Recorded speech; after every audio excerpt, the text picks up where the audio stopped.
This is my first time. I can't believe I didn't come sooner. You're with the Alliance? My brother's a private back on Earth. The consort is a wonderful person. She has quite a gift. You're with the Alliance? My brother's a private back on Earth.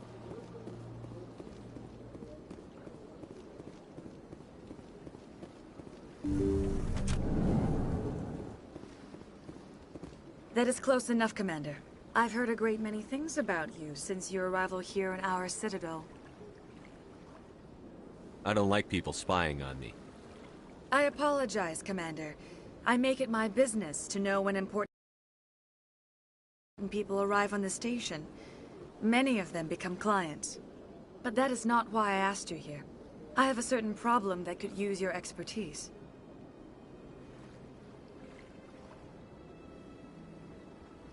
Tell me about this problem you're having. I have a friend, Septimus, a retired Turian general. I won't discuss the details, but he wanted me to be more than I could be. We had a falling out. Now he spends his days in Korra's den, drinking and spreading lies about me. If you would speak to him as a fellow soldier, I believe he will listen to you and let the matter be. What happened between you? I respect his privacy too much to go into the details. If he wishes to tell you what happened, that is his prerogative.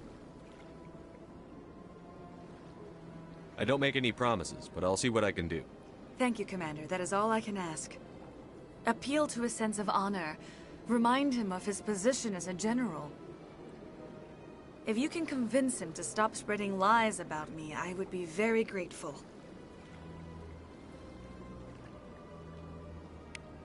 Now I must ask you to take your leave. I have many clients waiting to see me.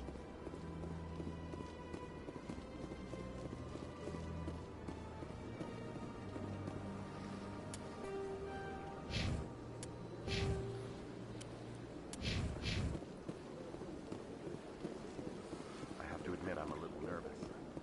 I see even the humans find the consort irresistible. An hour here is better than a year on leave. I'd spend all day here if I could.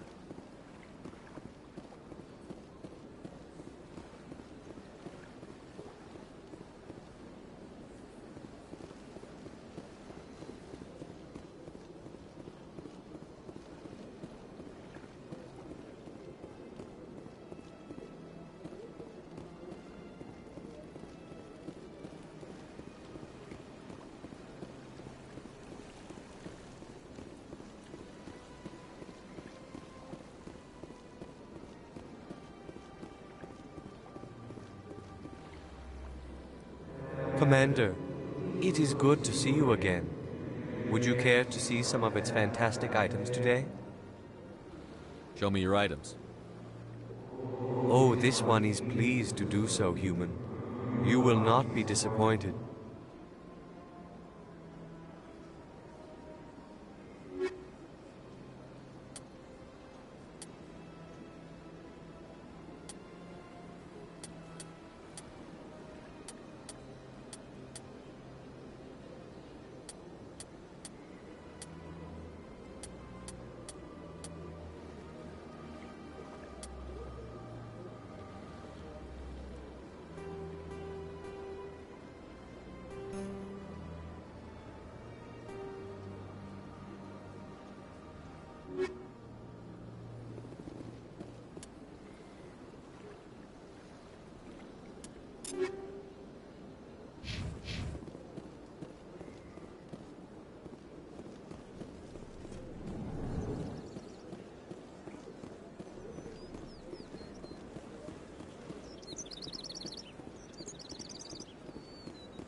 Welcome to the Presidium.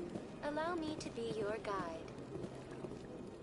Greetings and welcome to the Presidium. My name is Avina, and I am pleased to be your virtual guide throughout this level of the Citadel space station. What does that mean? I am a fully interactive virtual intelligence, programmed to provide spontaneous guidance at predetermined locations of interest throughout this level of the Citadel. I may also be contacted through any of the Presidium VI terminals, should you require assistance. Give me the tour. You are standing at Presidium Tourism Terminal 2, located at the base of the Citadel Tower, one of the most recognizable and important features of the Presidium.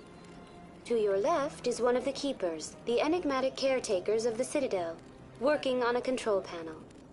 You may see Keepers involved in various tasks throughout all levels of the Citadel.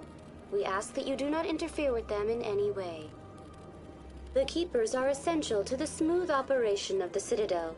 Obstructing their daily work will result in harsh penalties, including incarceration and rehabilitation. Tell me about the relay monument.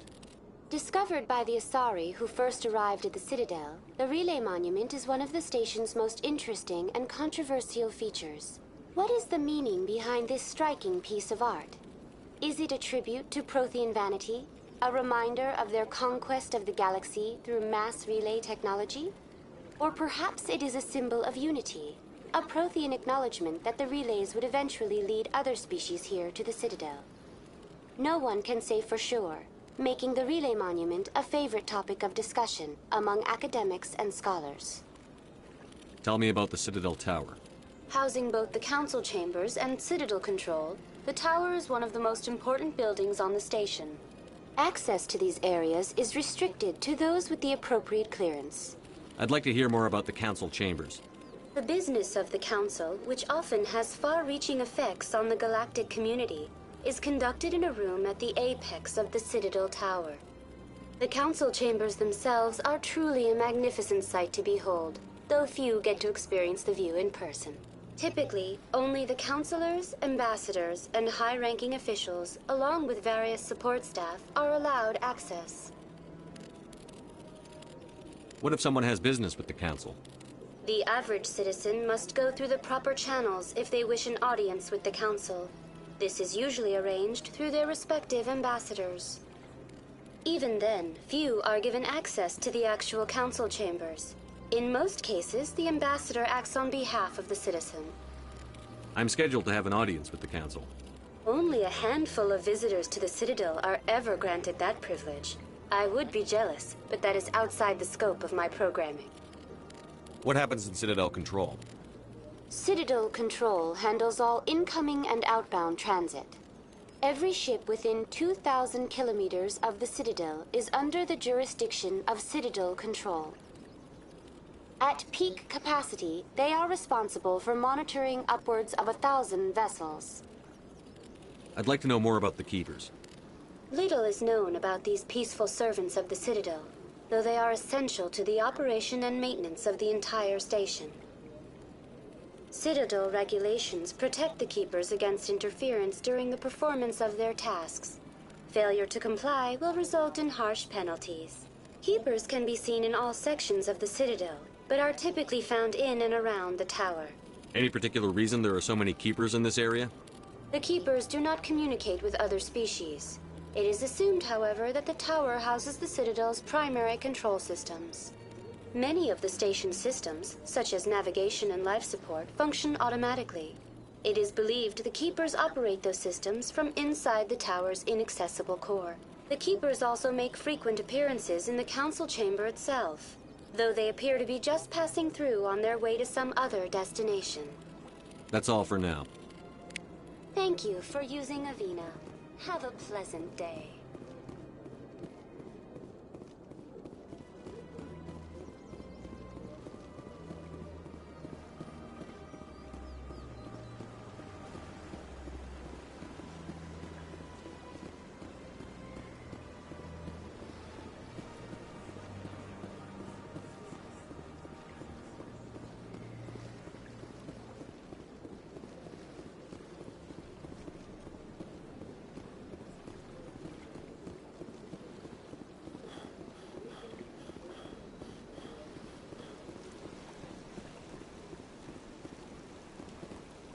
Welcome to Presidium Tourism Terminal 3. Here in the financial district, a number of businesses offer various goods and services to their exclusive clientele. The statue you see before you, was commissioned to honor the Krogan soldiers who gave their lives to protect Citadel space during the Rachni Wars. In the aftermath of the Krogan rebellions, several embassies petitioned to have the statue removed. However, this motion was eventually quashed by the Council. Tell me more about the Krogan rebellions. In recognition of their efforts during the Rachni Wars, the Krogan were granted several new colony worlds by the Council. Over the next 400 years, the Krogan species began to expand.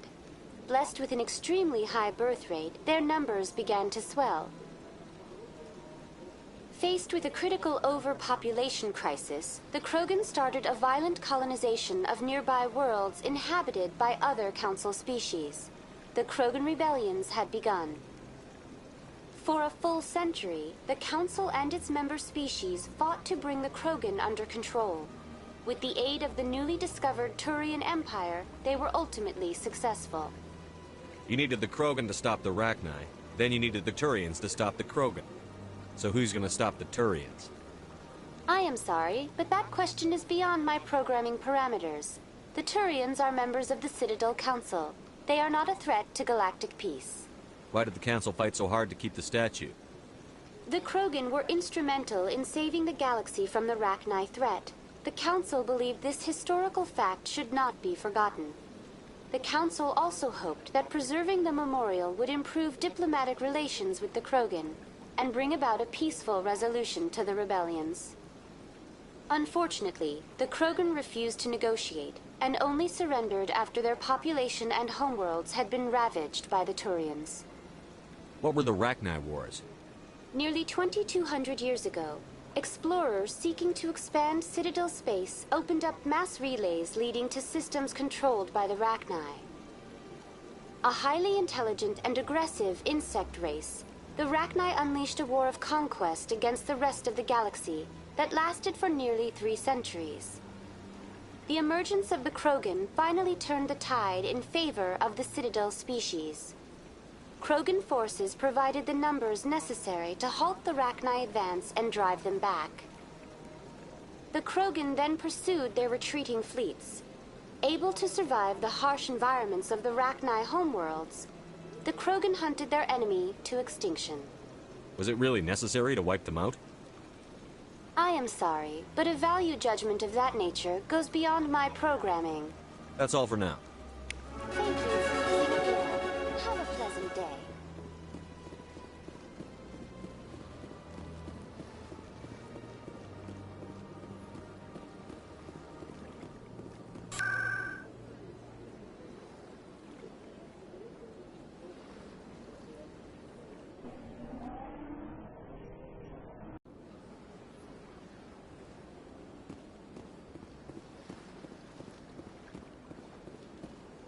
Welcome to Presidium Tourism Terminal 1.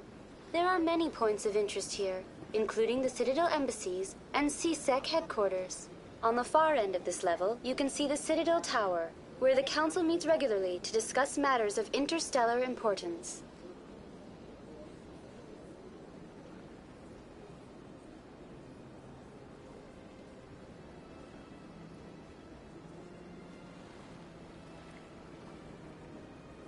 I want to know more about Citadel security. Citadel security serves as law enforcement for all regions of the Citadel, though the majority of officers serve in the wards. Executor Palin, a Turian, is the current head of CSEC, but individuals from virtually every species across Citadel space serve as officers beneath him. If you wish to learn more, Executor Palin's office is located in the CSEC headquarters just across the lobby. Tell me about the embassies. Each species in Citadel space important enough to be consulted on matters of galactic politics maintains an embassy on the Presidium. The Volus were the first non-council species to be granted an embassy, roughly 2,384 galactic standard years ago. As Citadel space has expanded, more embassies have been added. The most recently added embassy belongs to your own species, humanity. It was added 19 galactic standard years ago, despite some rather vocal opposition. How come the Volus were the first species given an embassy? In the early years following the formation of the Council, the Volus were, apart from the Asari and Solarians, the most populous and widespread species in Citadel space. They established many new colonies and trading outposts, and they petitioned the Council for a greater role in determining interstellar policy. In recognition of their work to expand interstellar trade and establish a standardized galactic economy, the Volus were granted an embassy here on the Citadel. Why weren't they made a council race? The Council races have extensive responsibilities. They must provide personnel and ships for the Citadel fleets. They often provide economic aid in times of disaster. It would be unfair to demand such an enormous burden of a species unable to meet these obligations. The embassies allow lesser species to have a voice on the Citadel. That's pretty damn arrogant. I apologize if my personality has offended you. Please submit all formal complaints in writing to the Citadel Tourist and Visitor Board. Why were people trying to keep my species out? Some species felt humanity was given preferential treatment. It often takes a century or more before a new species is granted an embassy. The Council gave a great deal of thought to this matter. In the end, they decided humanity's impact on Citadel space was significant enough to warrant an embassy. Do you know anything about specters? The term Spectre is derived from the branch of Special Tactics and Reconnaissance. Each Spectre agent is hand-picked by the Council. Their primary role is preserving galactic stability and resolving volatile situations that cannot be handled my stomach through doesn't normal like political beans. channels. In this role, they are granted extraterritorial rights and jurisdictions. Spectres answer to no law or authority except the Council itself. What can you tell me about the Citadel Council? Originally, the Council consisted of representatives from the Asari and Solarians, the two dominant species in Citadel space. It happens. Roughly 1,304 galactic standard years ago, Turians were invited to join the Council in recognition of the role they played during the Krogan Rebellion. Since then, the three Council races have worked together to ensure the peaceful coexistence of the galactic community, while preserving individual autonomy for each species. Goodbye. Goodbye, and thank you for using Avina.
Please enjoy your visit to the Citadel.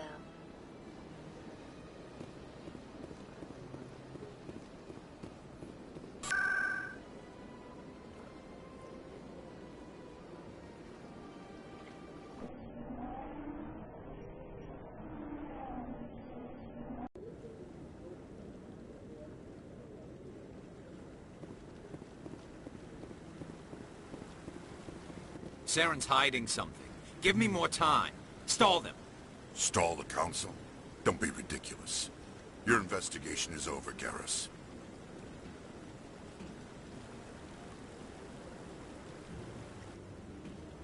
Commander Shepard, Garrus Vicarian. I was the officer in charge of the C-Sec investigation into Saren. Sounds like you really want to bring him down. I don't trust him. Something about him rubs me the wrong way. But he's a Spectre. Everything he touches is classified. I can't find any hard evidence. I think the Council's ready for us, Commander. Good luck, Shepard. Maybe they'll listen to you.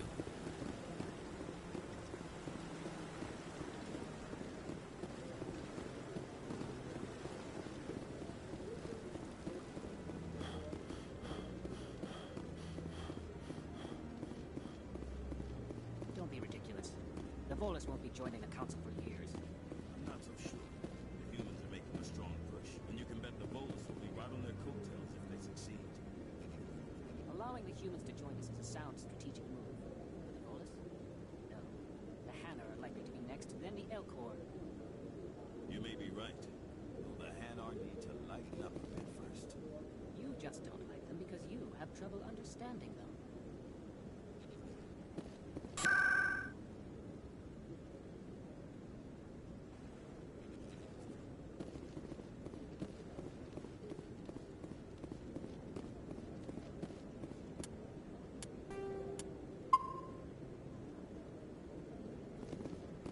The hearing's already started. Come on.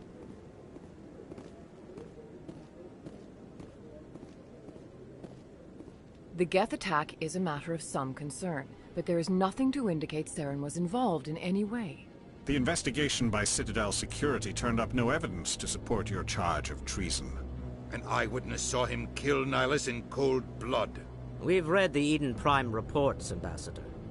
The testimony of one traumatized dock worker is hardly compelling proof. I resent these accusations. Nihilus was a fellow Spectre and a friend. That just let you catch him off guard. Captain Anderson, you always seem to be involved when humanity makes false charges against me. And this must be your protege, Commander Shepard, the one who let the beacon get destroyed. The mission to Eden Prime was top secret. The only way you could know about the beacon was if you were there. With Nihilus gone, his files passed on to me. I read the Eden Prime report. I was unimpressed. But what can you expect from a human? Saren despises humanity. That's why he attacked Eden Prime. Your species needs to learn its place, Shepard. You're not ready to join the Council. You're not even ready to join the Spectres. He has no right to say that. That's not his decision. Shepard's admission into the Spectres is not the purpose of this meeting. This meeting has no purpose. The humans are wasting your time, Counselor, and mine. You can't hide behind the Council forever. There is still one outstanding issue. Commander Shepard's vision. It may have been triggered by the beacon. Are we allowing dreams into evidence now? How can I defend my innocence against this kind of testimony? I agree. Our judgment must be based on facts and evidence, not wild imaginings and reckless speculation. Do you have anything else to add, Commander Shepard? You've made your decision. I won't waste my breath.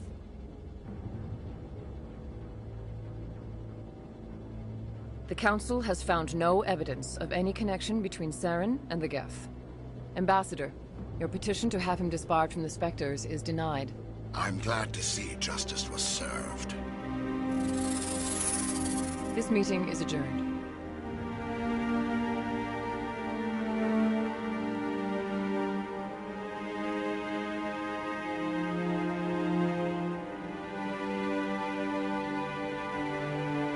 It was a mistake bringing you into that hearing, Captain. You and Saren have too much history. It made the Council question our motives. I know Saren. He's working with the Geth for one reason. To exterminate the entire human race. Every colony we have is at risk. Every world we control is in danger. Even Earth isn't safe.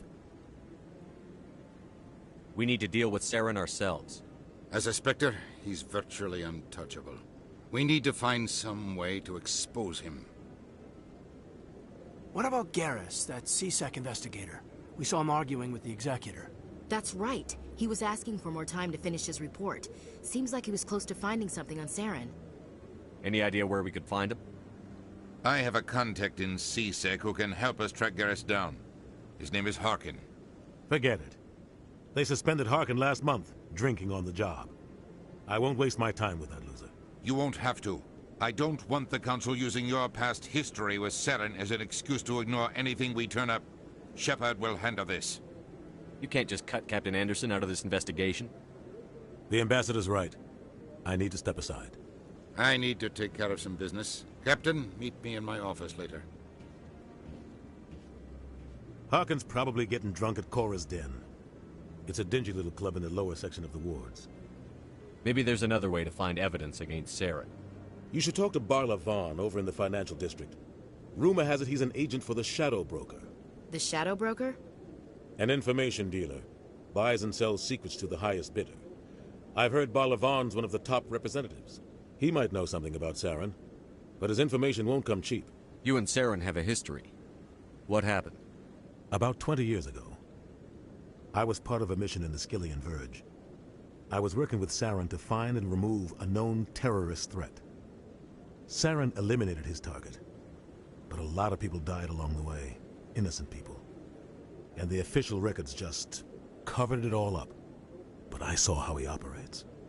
No conscience, no hesitation. He'd kill 1,000 innocent civilians to end a war without a second thought.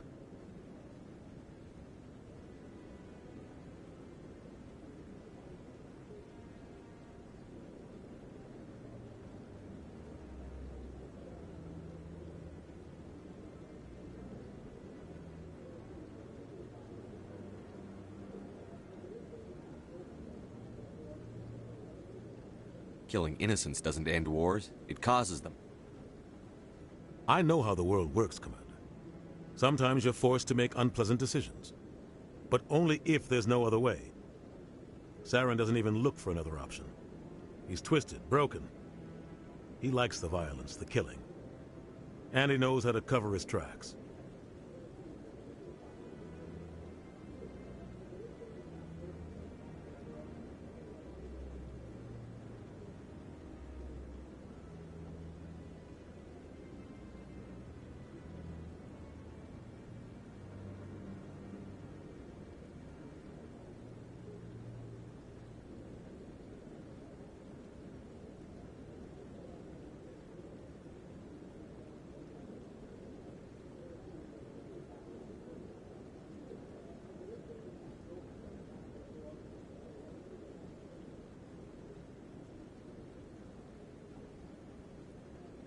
Our ambassador doesn't seem to get along with the Council. He's just frustrated. The Council's always preaching that we need to be part of the galactic community. But for them, it's a one-way street. They want us to expand and settle unstable regions like the Skillian Verge and the Attican Traverse. But when we run into trouble, they don't want to help us out. Everyone knows it's only a matter of time until we get a seat on the Council. The ambassador just thinks it should happen sooner rather than later. And I agree. Maybe they'd let us join the Council if we were more willing to cooperate with the other species. Of course they would. If we did everything they told us to, they'd love to have us on the Council. But it wouldn't be much of a deal for us. I understand their side. They don't want us dominating the Council. It's founded on cooperation and alliances. But we have to look out for our own interests, too. You don't think much of Harkin. The guy joined CSEC about 20 years ago. He's been an embarrassment to our species ever since. Roughing up suspects in custody, bribery accusations, alcohol and drug use.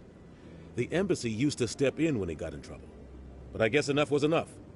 The guy's a scumbag. He should have been cut loose a long time ago. He was one of the first human CSEC officers. Guess it would have looked bad if he got fired. A lot of backroom deals were worked out over the years to keep him on the force. Politics is a dirty business sometimes. But it looks like his time's run out. We've got enough humans in CSEC now to stop protecting him.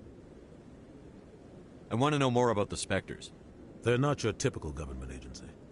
They tend to work alone, behind the scenes.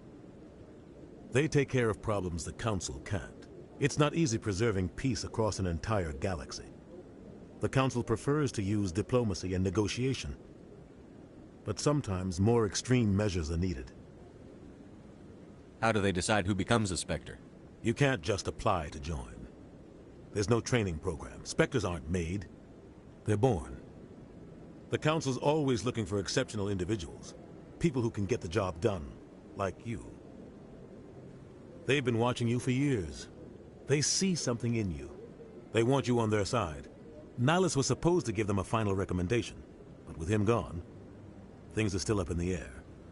What's their command structure like? There is no command structure. Each Spectre answers directly to the Council. Sometimes they're sent on specific missions. Other times, they act on their own.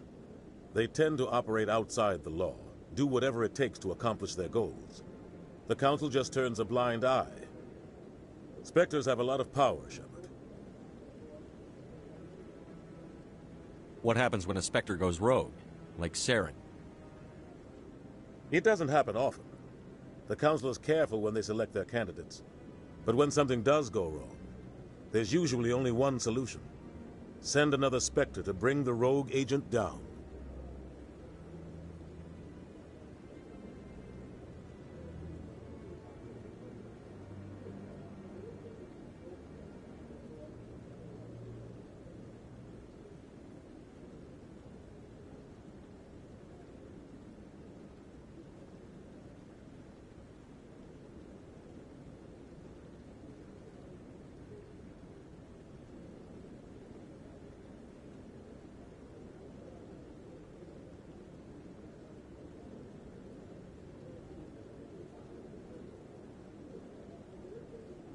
They sound like shadow operatives.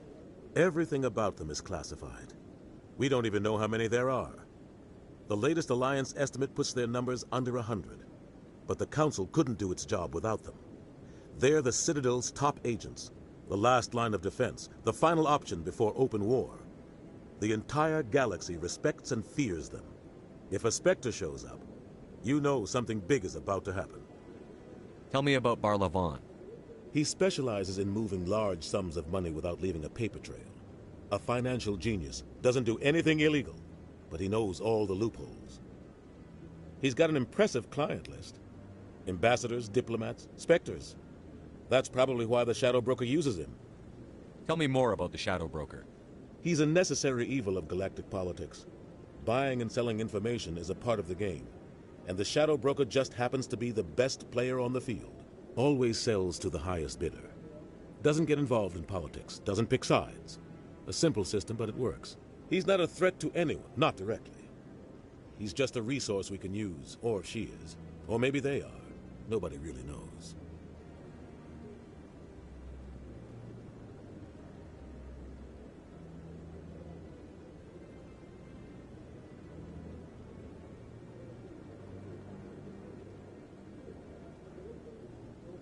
I should go. Good luck, Shepard. I'll be over in the ambassador's office if you need anything else.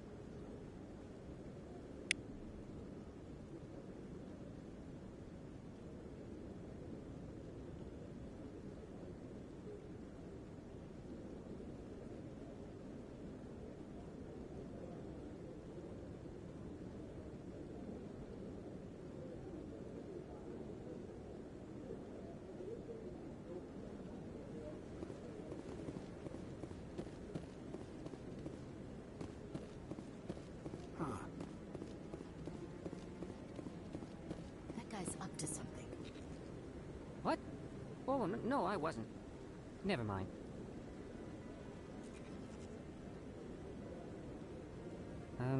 Yes, is there something you want? Why are you so interested in the Keepers? Keepers? I've got no interest in the Keepers. Don't get coy. I know what I saw. I'm not so sure I should be talking to you about this. Just tell me what you're doing. I'm not here to get you into trouble. All right. I guess it wouldn't hurt to tell you.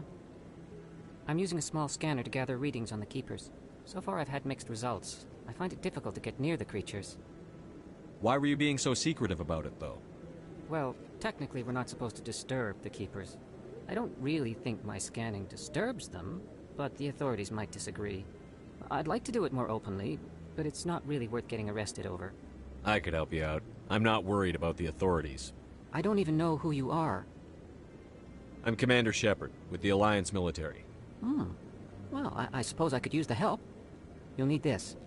It's the scanning device I developed. Activate it each time you see a keeper. All collected data will automatically upload to my database.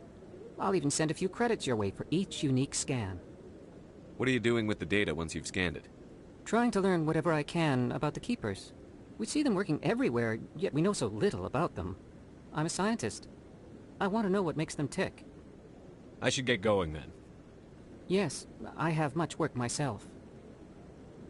So long, and good luck with the scanning.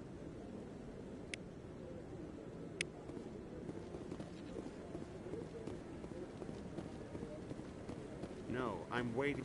Commander.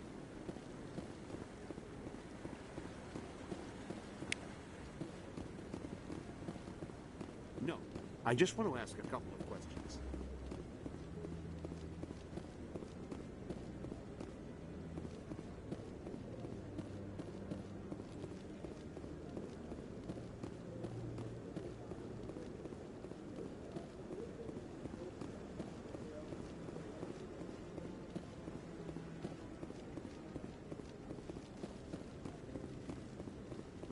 Maybe. But I wouldn't believe everything you hear. That's just it. I'm hearing it everywhere. It's not just isolated rumors. Do you really think Saren could be involved in something like that without the Council knowing it? Maybe the Council does know. Everyone already assumes he's just doing their dirty work. That's dangerous talk. I'd be careful who you mention that to. I know. But if it's true, shouldn't we be doing something about it? No. And I'll thank you to keep me out of it if you do.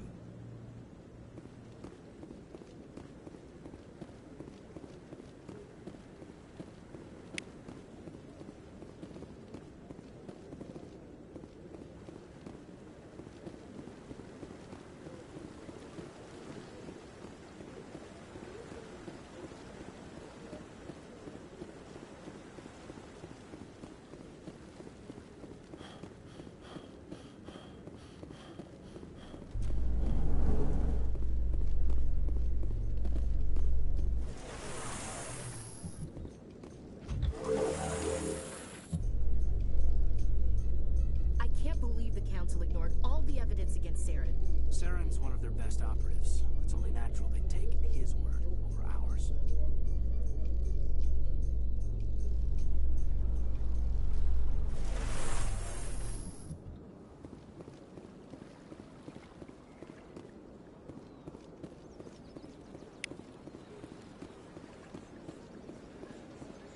Please do not disturb the keeper. I've told you before, you're not allowed in here. This one believes it has the right to move freely in this area.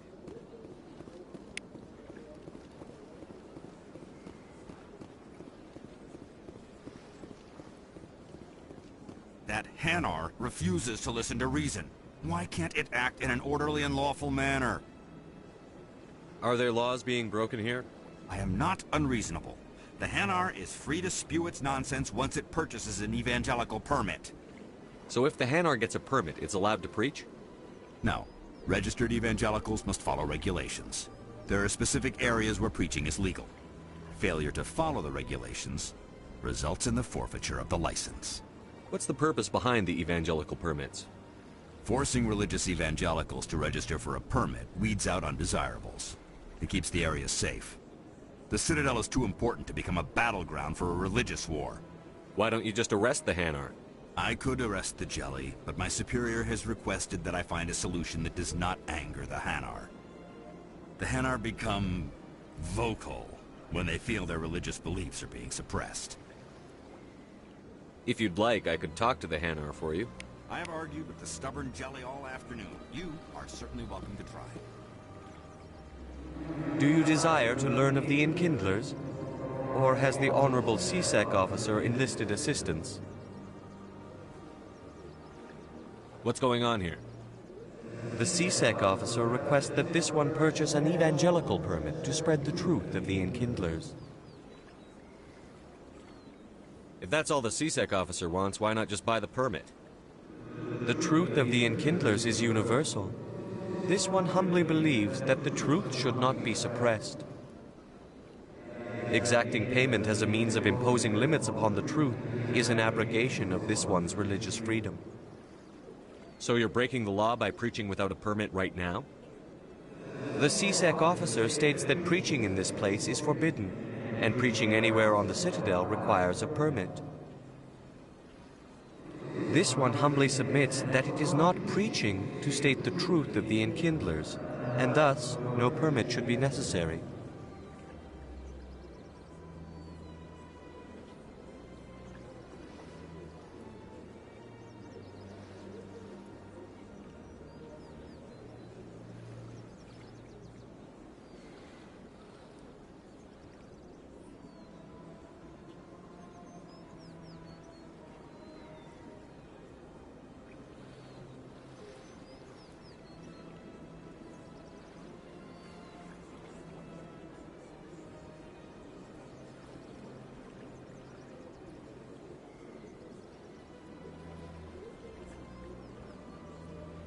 Who are the Enkindlers? Your people know them as the Protheans. They are the true creators of this one's people. The Enkindlers raised the Hanar from ignorance into consciousness by granting this one's people the gift of speech. Is this really how you want to represent the Enkindlers? The truth of the Enkindlers must be made known. They gave the Hanar language and gave the universe the mass relays. This one only wishes to spread the truth to any who will listen. There is no intent to cause trouble. Is this how the Enkindlers would want you to use this gift of consciousness? The Enkindlers would wish for their message to be spread to all sentient races.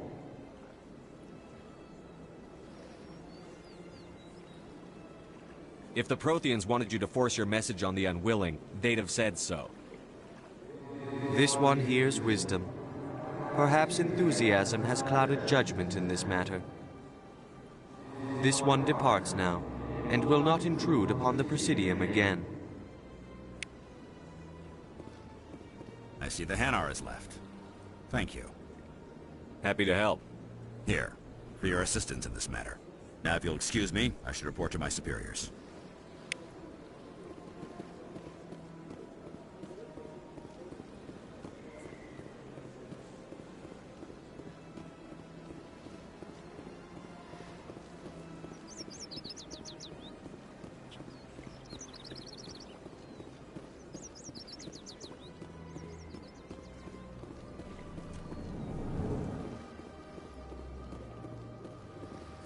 Is there anything I can do for you today, Commander?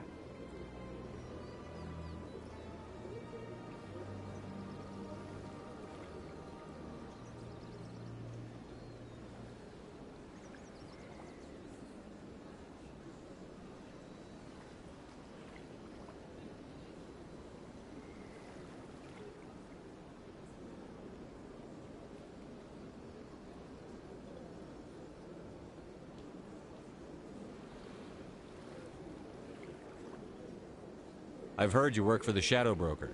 Do you have any information about Saren? You're very blunt, Shepard. But you're right. I am an agent for the Shadow Broker. And I do know something about Saren.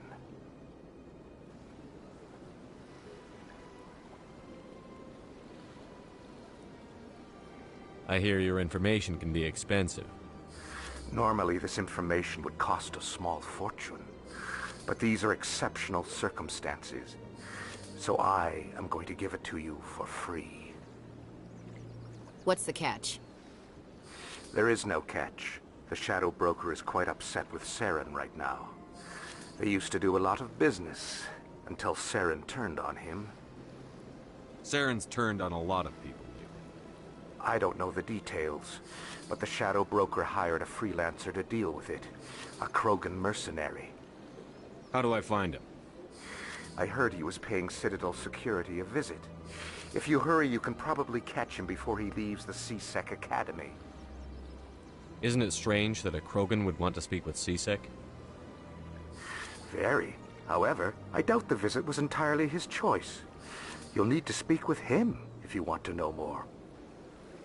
Tell me more about your job. Galactic finance is incredibly complex. A mix of laws and regulations from dozens of interstellar economies. I'm an expert in how all these economies interact. For a fee, I share my expertise. I also offer premium services for those clients who need someone to conduct business without drawing unwanted attention. Discreet and efficient. That's my motto. Sounds pretty shady. Everything I do falls completely within the bounds of interstellar commerce law. Even so, many of my clients would prefer their transactions remain undisclosed. For example, suppose a Hanar ambassador was petitioning the council to reduce tariffs on Hanar goods. How would it look if he had money invested in a Hanar exporting company? Even if his true motives were to help his people, he would be accused of advancing the petition for his own personal gain. I can keep his personal finances private.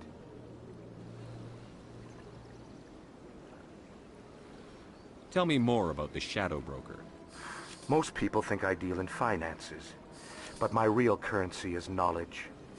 I trade information, and it has made me very wealthy. But the Shadow Broker is the true master.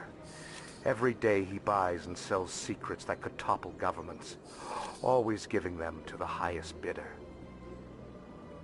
Yet somehow he never seems to upset the natural balance of power. All those secrets being passed around seem to even out. Nobody ends up with an advantage in the end. Any guess what his identity might be? I don't know. Nobody does. A Shadow Broker could be any race, any gender. I have a theory that it's actually an entire group working under one identity. How else could they juggle so many contacts at the same time? How else could they keep all that information from getting crossed? But they've got the perfect setup. Every government is forced to play their game so they don't get behind. But no matter how long you play, no matter how many secrets you buy, you can never win. I thought you'd know more about the man you work for. From time to time I come across information I sell to the Shadow Broker. That's my only involvement. I like it that way. The more you know, the more dangerous the game becomes. I don't like danger, Commander. I'll leave that to you. What's it like living here on the Citadel? The station is without a doubt the greatest wonder in the galaxy. It is a technological marvel, but its true splendor goes much deeper than the hull and engines. From the Presidium to the wards, the entire station is a testament to the success of the Council. All the species of Citadel spaced together in a single strong community.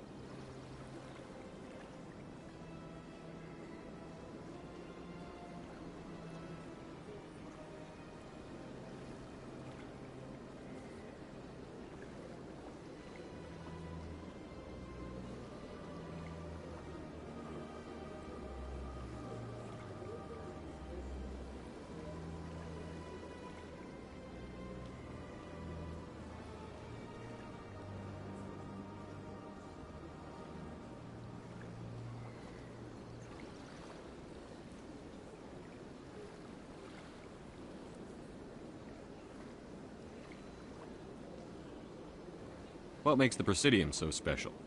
It is the political center of Citadel space. 80% of all intelligent species in the known galaxy acknowledge the Council's authority on interstellar matters. But only the most powerful and influential species have embassies here on the Presidium. This level of the station is reserved for the elite, Shepard. People like us. What are the wards like? The cultural heart of the galaxy. They pulse with the lifeblood of millions of citizens from dozens of different species. You never know what you'll find out in the wards, Commander. It's always full of surprises. Fortunately, most of them are pleasant. I should go.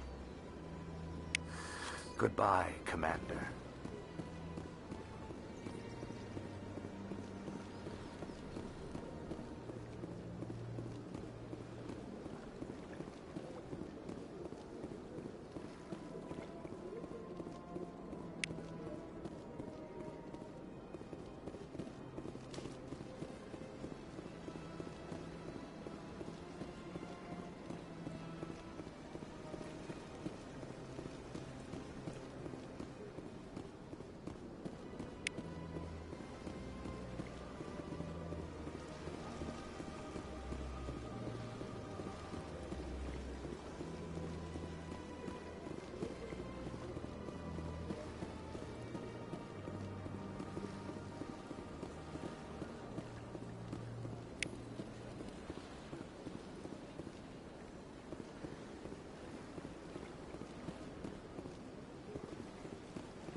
Shepard. What can I do for you now? Tell me about your investigation into Saren. Sorry, Commander. I don't make a habit of giving out details about ongoing investigations.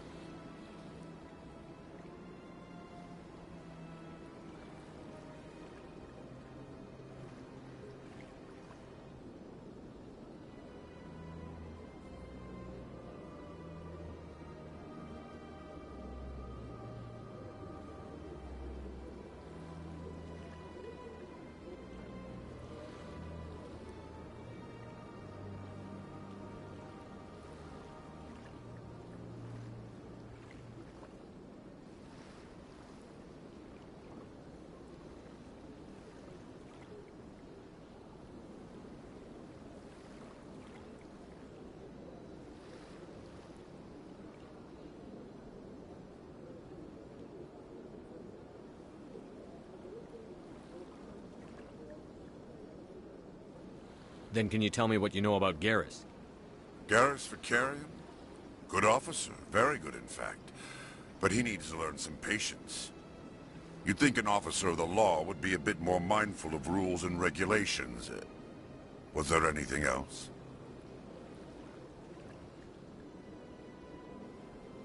I'll be going now. Goodbye, Commander.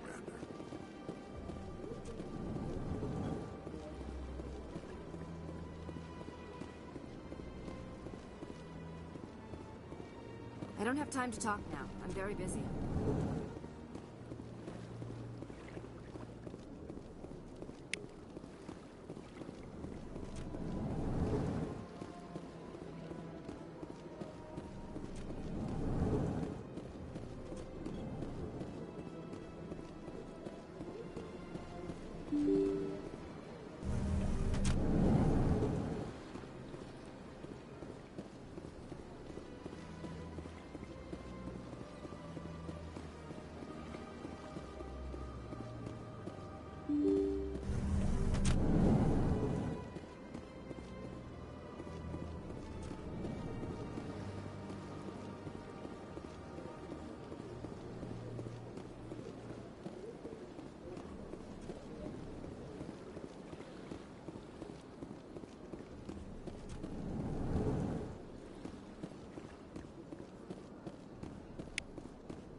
EarthClan, you are in the wrong place, I think.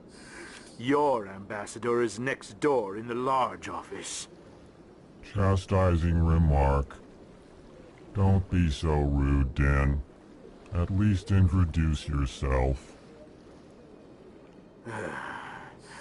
I am Din Korlak, Volus ambassador.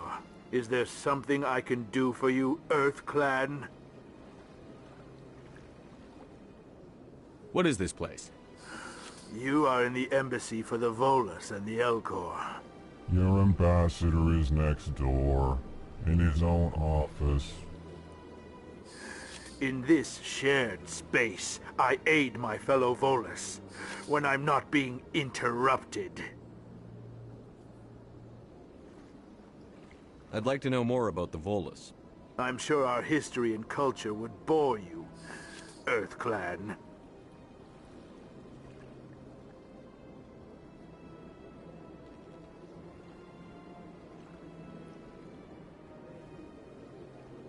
Actually, I would like to know more about your history. My people came to the Citadel shortly after the Asari and Solarians had discovered it. We were instrumental in establishing a standardized galactic economy. However, despite our long association with the Citadel and our many contributions to galactic society, we still do not hold a seat on the Council. Tell me about Volus culture. We are tribal by nature, but our ways are not violent. We barter and trade our lands and tribe members in order to increase status. Larger tribes often engulf smaller ones and eventually split again. Our society is very malleable, and our government is always shifting and changing. Since we're not physically adept, we trade our services for protection. What is it you do here? I look out for the best interests of the Volus people. No easy task considering how often we are overlooked by the Council. Chastising rebuke, Din.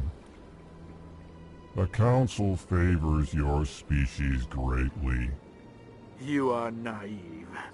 The Earth Clan will be invited to the Council long before our species will. Why aren't the Volus or Elcor part of the Council? All species must prove themselves before they join the Council. All but the Earth Clans, it would seem. Dismissive. Ignore the Volus ambassador, human. He is incorrect in his assessment. Really? How long have we been waiting? How long do you think we'll continue to wait? Bah, this talk is wasted on the humans. You seem to have a bit of a chip on your shoulder, Din. You humans are new to the Citadel, and yet the Council has granted you great favor. Chastising rebuke, Din. Your species has always been granted many concessions. Volus territory has expanded tenfold since coming to the Citadel. Details. We still have no real say in the decisions that affect Citadel space. Goodbye, Ambassador. Yes, yes. Good day, Earth Clan. Pleased greeting. Human, it is always good to see your kind. I am Ambassador Kalen. Genuine query. Is there something I can do for you this day? Why do you explain what you're about to say? Our people communicate less through words and more through scent and slight movements. Plainly, we discovered our vocal expression was not enough to convey the feelings of our conversations to other species. Why do you bother, Kalen? These Earth Clan don't really care about our ways. Remorseful response, Din. You don't truly believe that, and if you do, I am very sorry for you. Tell me more about your species. Genuine enthusiasm. I delight in telling the history of my people. It is agreeable to share our culture with others. Tell me about the history and origins of the Elcor. The Elcor were just beginning to explore Council space when the Asari first made contact with us.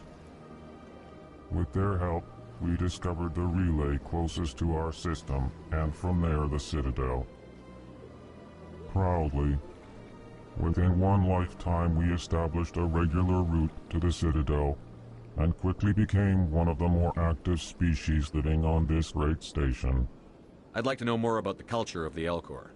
Frankly, we Elcor prefer the safety and familiarity of our own colonies to the confines of space travel. Our society is built on small, tight-knit groups. Though we are always welcoming to outsiders, our government tends to be very stable. Our people are not very comfortable with sudden changes. What do you do here? Modestly, I work to bring the problems and the requests of the Elcor groups to the attention of the Council. Ha! They only give us these positions to keep us quiet. The Council doesn't care about our races. Chastising rebuke. Your tone is inappropriate, Din. This human is not to blame for your malcontent or your misconceived suspicions. Goodbye, Ambassador. Sincere farewell. Good day to you, human. Strange greeting, human. This is really not a good time. You seem distressed. Is there something I can do to help? Alarmed response. You overheard that, did you? This is all going so wrong. And it is the Asari consort's fault.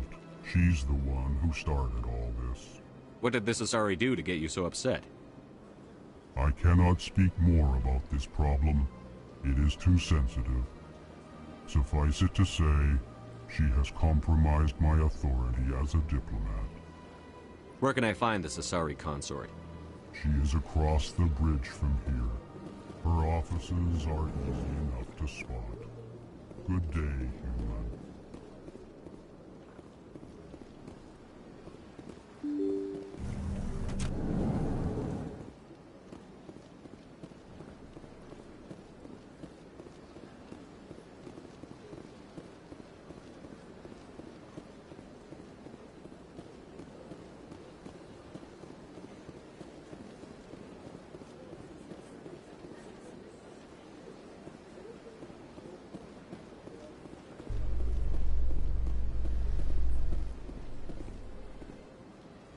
In light of the recent attack on Eden Prime, many colonial investors are pulling their support for future projects. Proponents of expanded human colonization insist that Eden Prime was an isolated case. Nevertheless, colonist enrollment has dropped sharply. Many colonial proposals are on hold until backers have some reassurance that human colonies will be adequately protected.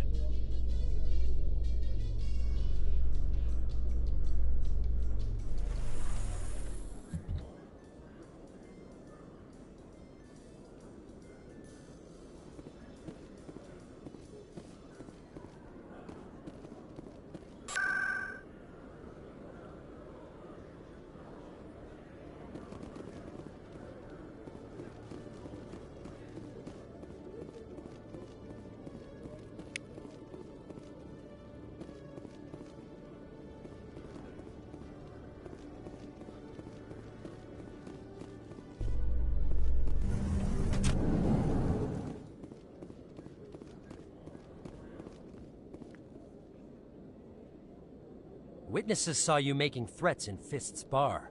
Stay away from him. I don't take orders from you. This is your only warning, Rex. You should warn Fist. I will kill him.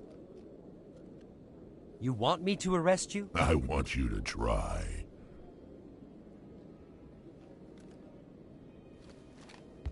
Go on. Get out of here. Yes, human. I'm trying to bring down Saren. Barlavon said to talk to you. Barlavon is a wise man. We may share a common goal, human. Enlighten me. I've been hired to kill the owner of Korra's Den, a man named Fist. He did something very foolish. He betrayed the Shadow Broker. A Quarian showed up here on the Citadel. She was on the run. She wanted to trade information for a safe place to hide, so she went to Fist. He promised to arrange a meeting between her and the Shadow Broker. Instead, he contacted Saren. Fist's not too smart. He's just greedy. Saren paid him a small fortune for the Quarian. He had to. She has evidence connecting him to the Geth. If we get our hands on that evidence, we can prove that Saren's a traitor. And the Council will have to listen to us. Where's the Quarian now? Last I heard, Fist still had her. Probably somewhere inside his club. You help me kill Fist, she's all yours. I want to know more about your employer. Can't tell you much. All I got was a coded message with the details of the job. Standard procedure. What about Garrus, that Turian? He wants to take Saren down too. He might come in handy. He was here just before you showed up. Said he was going to follow up a lead on his investigation. Wanted to speak to the doctor at the med clinic. Move out.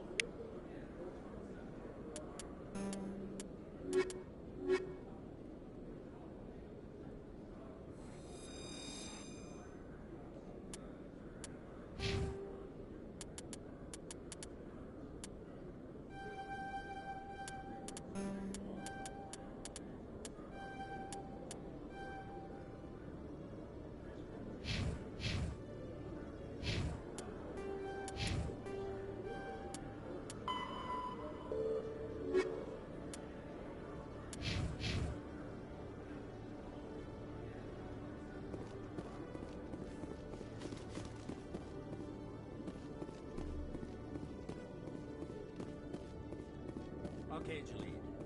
Let me get this straight. Your business partner, Short, he's threatened you. Well...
Hey there. Oh, you're not CSEC, are you? Did you want something? What were you trying to explain to the officer before? My colleague is trying to kill me, and I thought we were friends.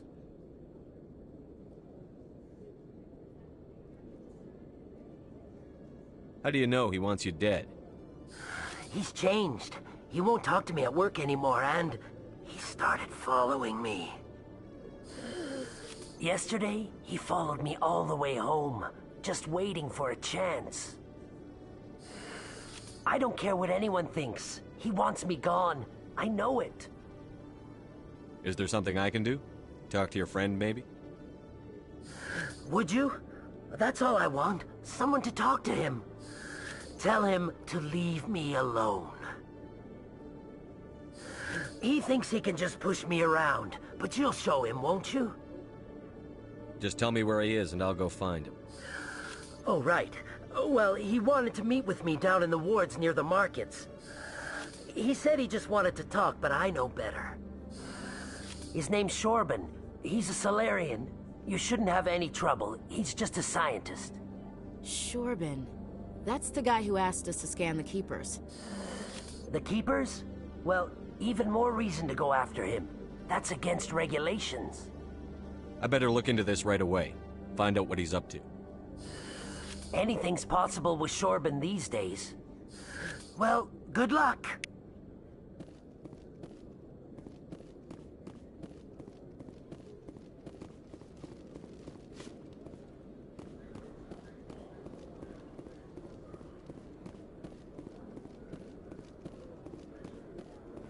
A Solarian excavation team has run into an unexpected problem after unearthing a Prothean dig site.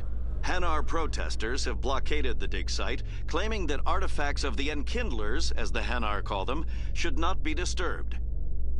The excavation team has appealed to Hanar representatives on the Citadel to reach a diplomatic solution.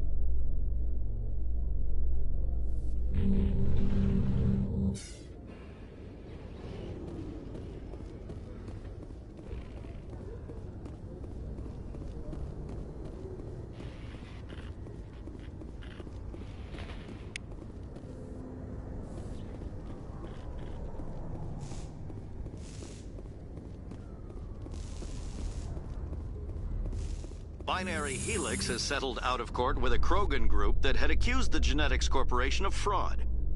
The Krogan group had contracted Binary.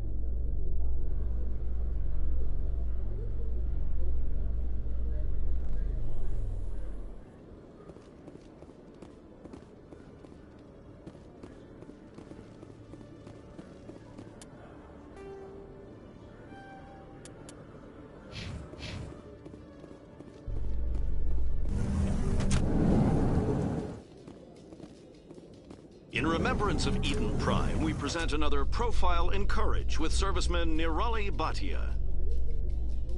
A devoted wife and talented chef, serviceman Bhatia joined the Alliance military under the Deferred Education Plan. After finishing her service, Bhatia planned to open a restaurant. Instead, she gave her life protecting the colonists of Eden Prime. For more profiles in courage, or to explore opportunities in the military, please visit the Alliance military on the extranet. Keyword, courage.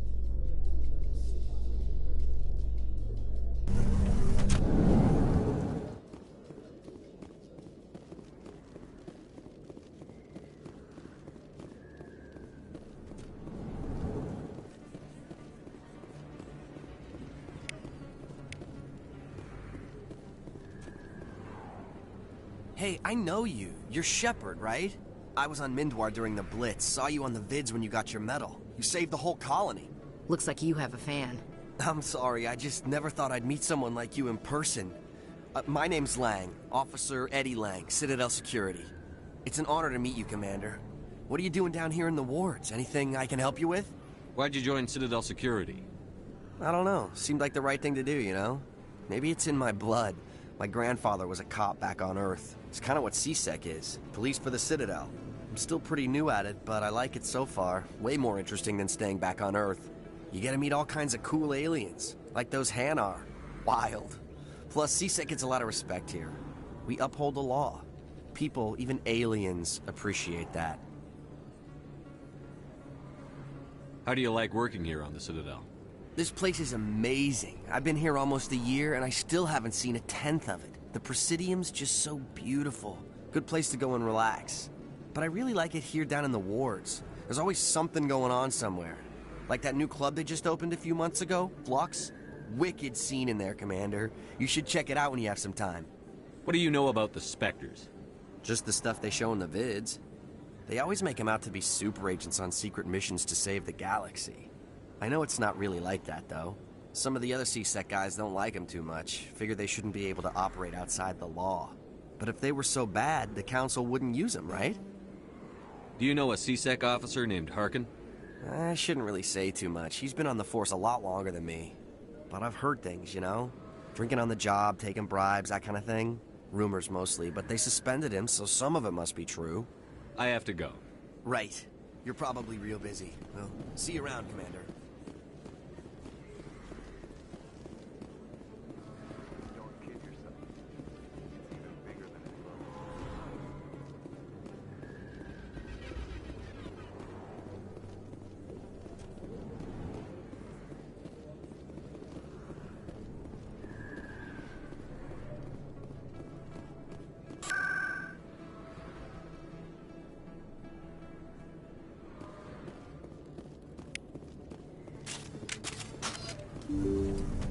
I didn't tell anyone, I swear! That was smart, Doc. Now if Garrus comes around, you stay smart. Keep your mouth shut or we'll... Who are you? Let her go! Ah!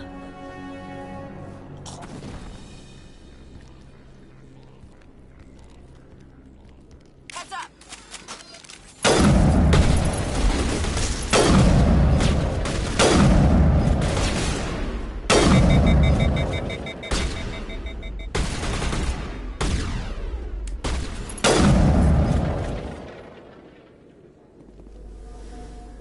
Think we're good, Commander?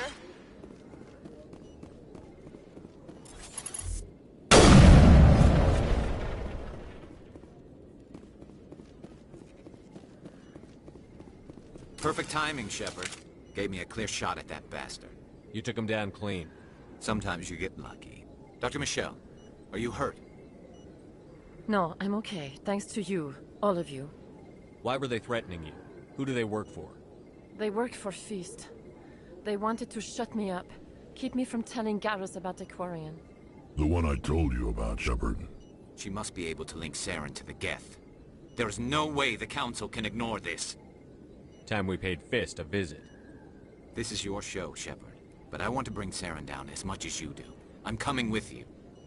You're a Turian. Why do you want to bring him down? I couldn't find the proof I needed in my investigation, but I knew what was really going on. Saren is a traitor to the Council and a disgrace to my people. Welcome aboard, Garrus. Fist is going to be waiting for us. When we hit him, we better hit him hard.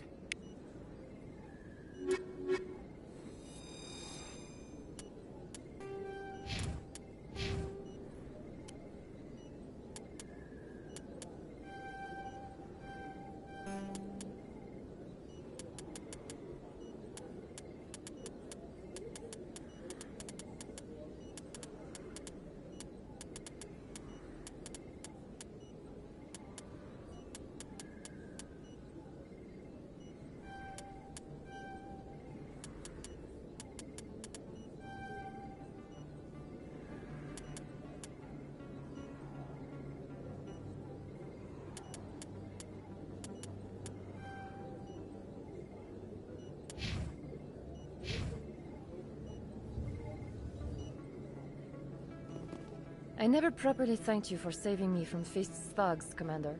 I don't know what would have happened if you hadn't been there. I'm just glad you weren't hurt. Me too. Now, was there anything you needed?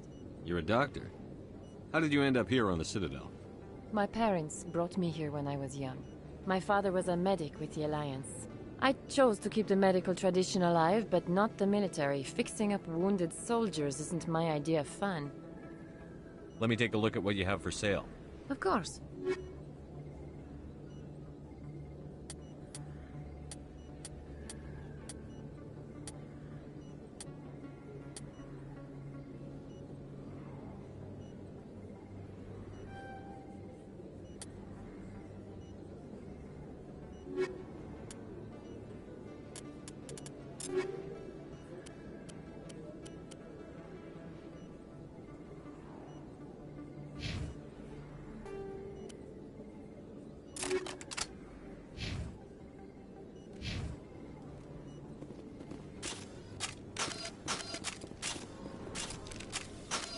Commander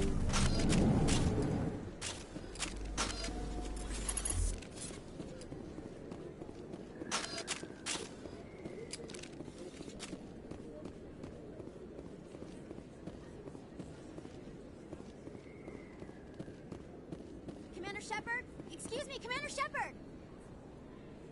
I'm Emily Wong. I'm an investigative journalist working here on the Citadel. Could I have a moment of your time? What do you need? I've been hunting for evidence of corruption and organized crime on the Citadel, but there are places I can't go. I was hoping you might share anything you find during your own investigation. I can make it worth your time. How do you know that my investigation is going to uncover anything you need? You wouldn't be investigating if it weren't big. And if it's big, it's something I'd like to hear about.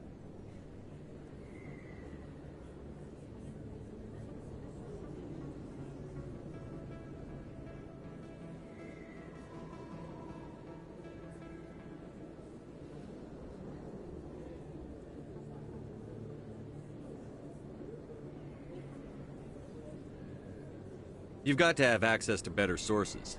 Why contact me?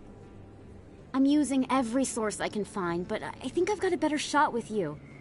I've read your file. If anyone is going to uncover corruption here, it's the hero of the Skillian Blitz. How do you know I'm investigating anything here on the Citadel? I'm a good journalist, Commander Shepard. Word gets around. Sounds like a good cause. If I find any information, it's yours. Thank you, Commander. You won't regret it.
What? Everyone knows Fist is not the local criminals. Maybe, but I would go shouting from the mountaintops. Yeah, unless you want to end up on his hit list.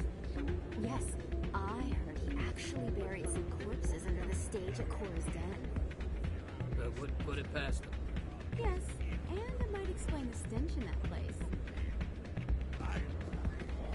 It's out of my hands, Rita. I'd bring her back in a second, but she doesn't want to come. I know. I'll see if I can talk some sense into her next time I see her. Welcome to Flux. Name's Doran. What can I do for you?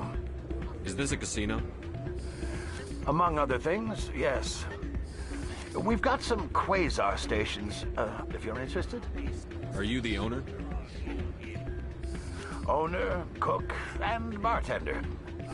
I've even been known to dance a little when the mood strikes me. We've got some quasar stations, if you're interested. Goodbye. Enjoy your time. Sorry, I'm kind of busy right now. So, what can I do for you? What were you discussing with the Volus? Who, Doran? Oh, I was just asking him about my sister. Say she worked for Doran before she left to... Ugh, sorry. I don't want to bore you with my problems. I'm interested to hear what you have to say. Well, okay. My sister Jenna left here to go work at Cora's Den. The problem is, she's working as an informant for CSEC. You know, eavesdropping on the people there. If they find out what she's doing, they'll kill her. Being an informant is a dangerous job. That's what I've been telling her. I don't know. Sometimes I think she stays there just to spite me. Do you know who her contact at CSEC is? No, it's all very secret. Last time I asked an officer, he told me to stay out of it, for Jenna's safety. Maybe I could help her understand just how dangerous Cora's Den is. Would you? That'd be great. Just don't tell her I sent you. Well, I should get back to work before I get in trouble. Thanks. I'm waiting for someone else.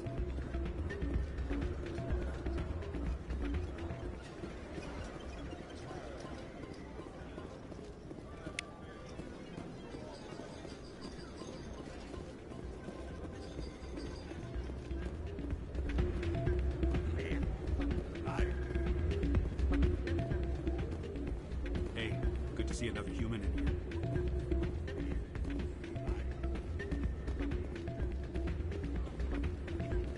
Not a bad place, but it's just not the same as back home.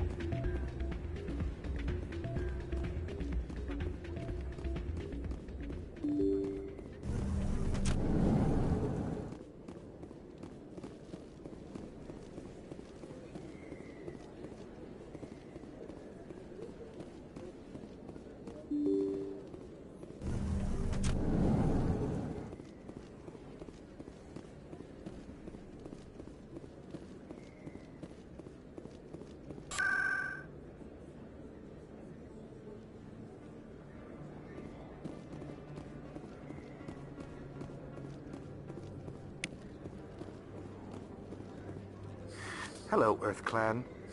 No doubt you've just come back from the colonies. Will you be needing supplies? Show me what you've got. Most excellent. I am sure you will find something pleasing.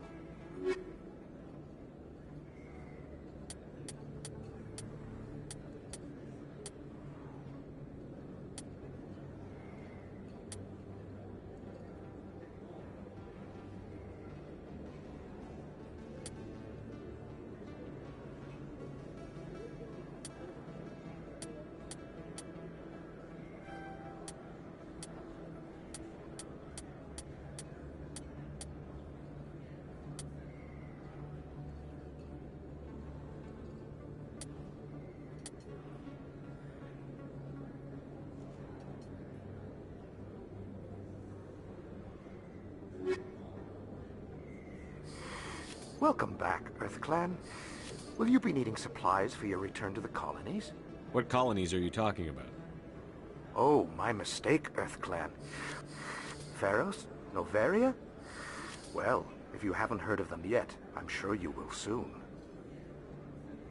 But it doesn't matter where you hail from. My goods are available to all. What can you tell me about Noveria? The corporate capital of the Attican Traverse. Very cold. Very snowy. I don't get too many clients from there. They all have their own private suppliers. I'd like to know more about Pharos. It's an old Prothean world. Their buildings still litter the surface. The humans aren't the first to colonize it, but they are the most recent. I just realized I haven't heard from my contact on that planet for some time. Ah, well, I'm sure he's fine. I should be going. As you say, Earth Clan. Is that... You're Commander Shepard, the hero of Eden Prime. I am so honored to meet you. Nice to meet you. And you are? My name is Conrad. Conrad Werner. They say you killed more than 100 Geth on Eden Prime. I spend most of the time trying to stay alive and help the colonists. Hey, I know you're probably busy, but do you have time for a quick autograph? Anything for a fan. Here. Thanks. I really appreciate it. My wife is going to be so impressed. I'll let you get back to work. But next time you're on Earth, I'd love to buy you a drink. Thanks again!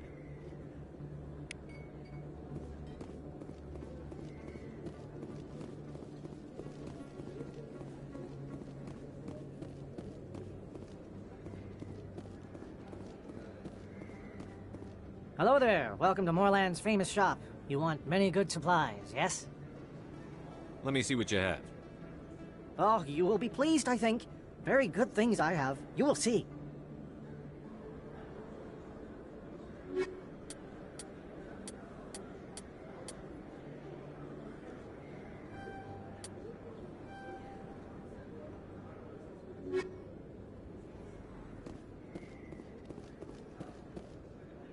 Commander, I wasn't expecting to see you again. Is there something you want? You can start by telling me the truth, Shorban. I'm not sure what you're referring to. My experiments are... We're not buying it. Jalid told us you've been after him. You spoke with Jalid? Then you know about the data? No, but you're gonna tell me. Everything. You boys can go. Looks like my plans have changed. It's not as bad as you think, Commander. Jalid and I just got a little over our heads. Keep talking. The company we work for developed an experimental procedure for use in medical scanners. Jalid and I saw even more potential, so we stole the plans and secretly developed a tool to scan the Keepers. Can you imagine? A tool that can actually get readings from the Keepers? What's so special about that? The Keepers are almost impossible to scan, and you can't capture them or get samples. They just self-destruct. After centuries here, we still don't know anything about them. Don't you see? We were the first to scan them, ever. You've seen it yourself, Commander. You know we can do it. Why are you trying to kill your partner? I'm not trying to kill him. Jalid's job was to disseminate our initial findings. But he decided to keep the data for himself. Maybe to sell it. I don't know. So you're just trying to get back what Jalid already stole? We lost our heads. We just couldn't let an opportunity like this pass us by. Commander, if you'll just continue gathering data for me, imagine what we might learn. And you'll stand to make a bit of a profit yourself, remember? I suppose a little scanning here and there won't hurt anyone? Very good. Maybe if you wouldn't mind speaking with Jalid. The data you're gathering for me is useless if Jalid won't help me analyze it. I'll go have a chat with him right now. Thank you. And happy scanning, Commander.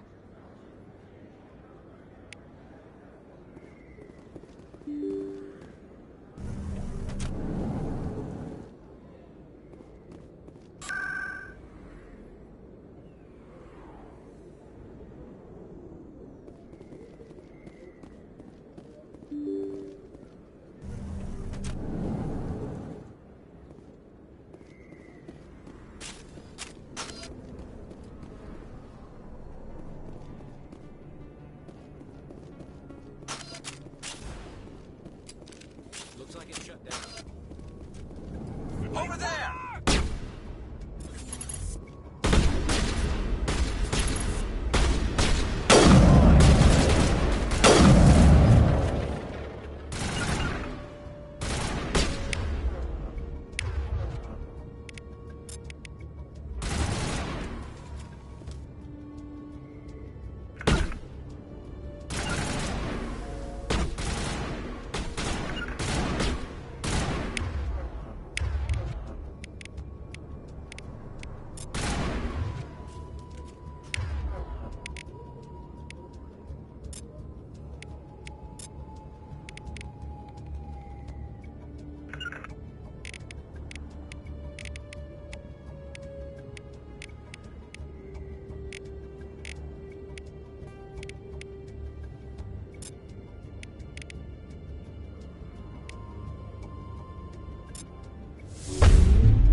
Form up!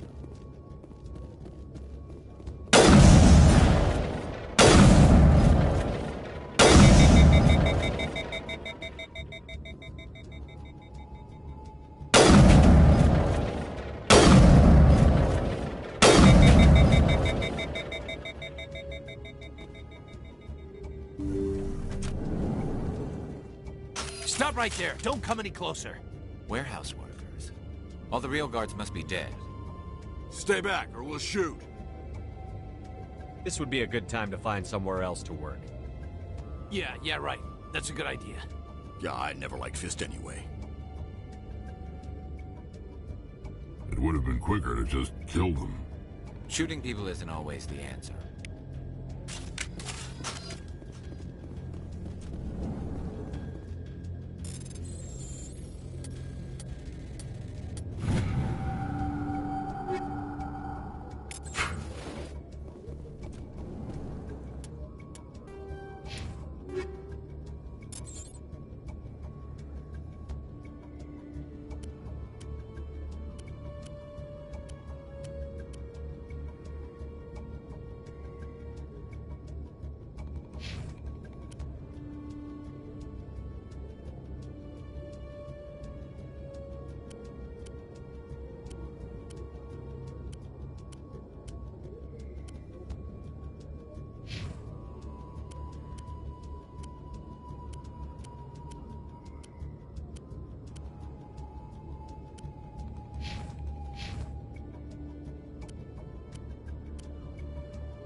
Why do I have to do everything myself? Time to die. Go, go! Enemies everywhere!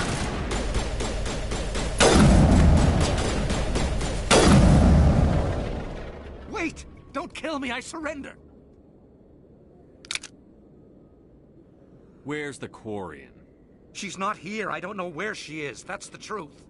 He's no use to you now. Let me kill him. Wait, I don't know where the Quarian is, but I know where you can find her. The Quarian isn't here. Said she'd only deal with the Shadow Broker himself. Face to face? Impossible. Even I was hired through an agent. Nobody meets the Shadow Broker, ever. Even I don't know his true identity. But she didn't know that. I told her I'd set a meeting up. But when she shows up, it'll be Saren's men waiting for her. Give me the location.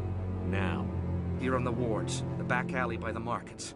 She's supposed to meet them right now. You can make it if you hurry.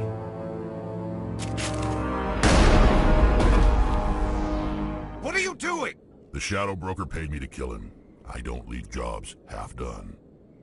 A lot of people died because of him. He had it coming. Now let's move. We have to save that Quarian.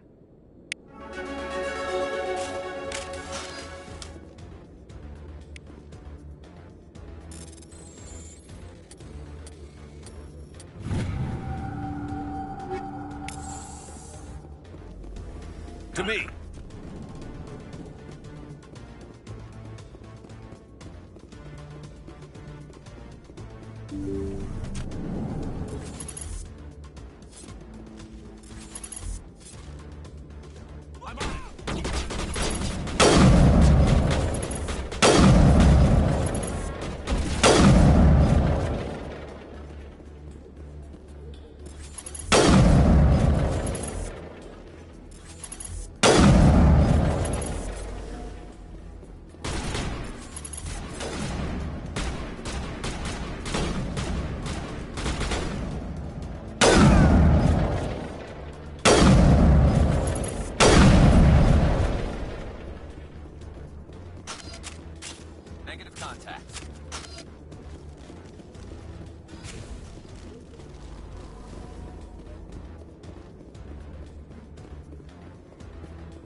Did you bring it?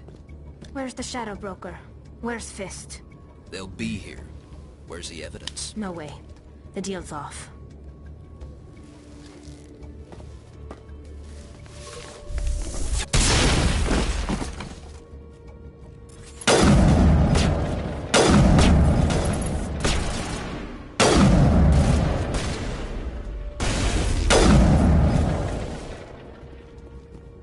Set me up. I knew I couldn't trust him. Don't worry about Fist. He got what was coming to him. Then I guess there are two things I need to thank you for. Who are you? My name's Shepard. I'm looking for evidence to prove Saren's a traitor. Then I have a chance to repay you for saving my life. But not here. We need to go somewhere safe. We could take her to the human embassy. Your ambassador will want to see this anyway.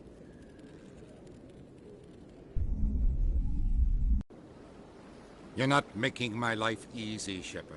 Firefights in the wards, an all-out assault on Korra's den. Do you know how many...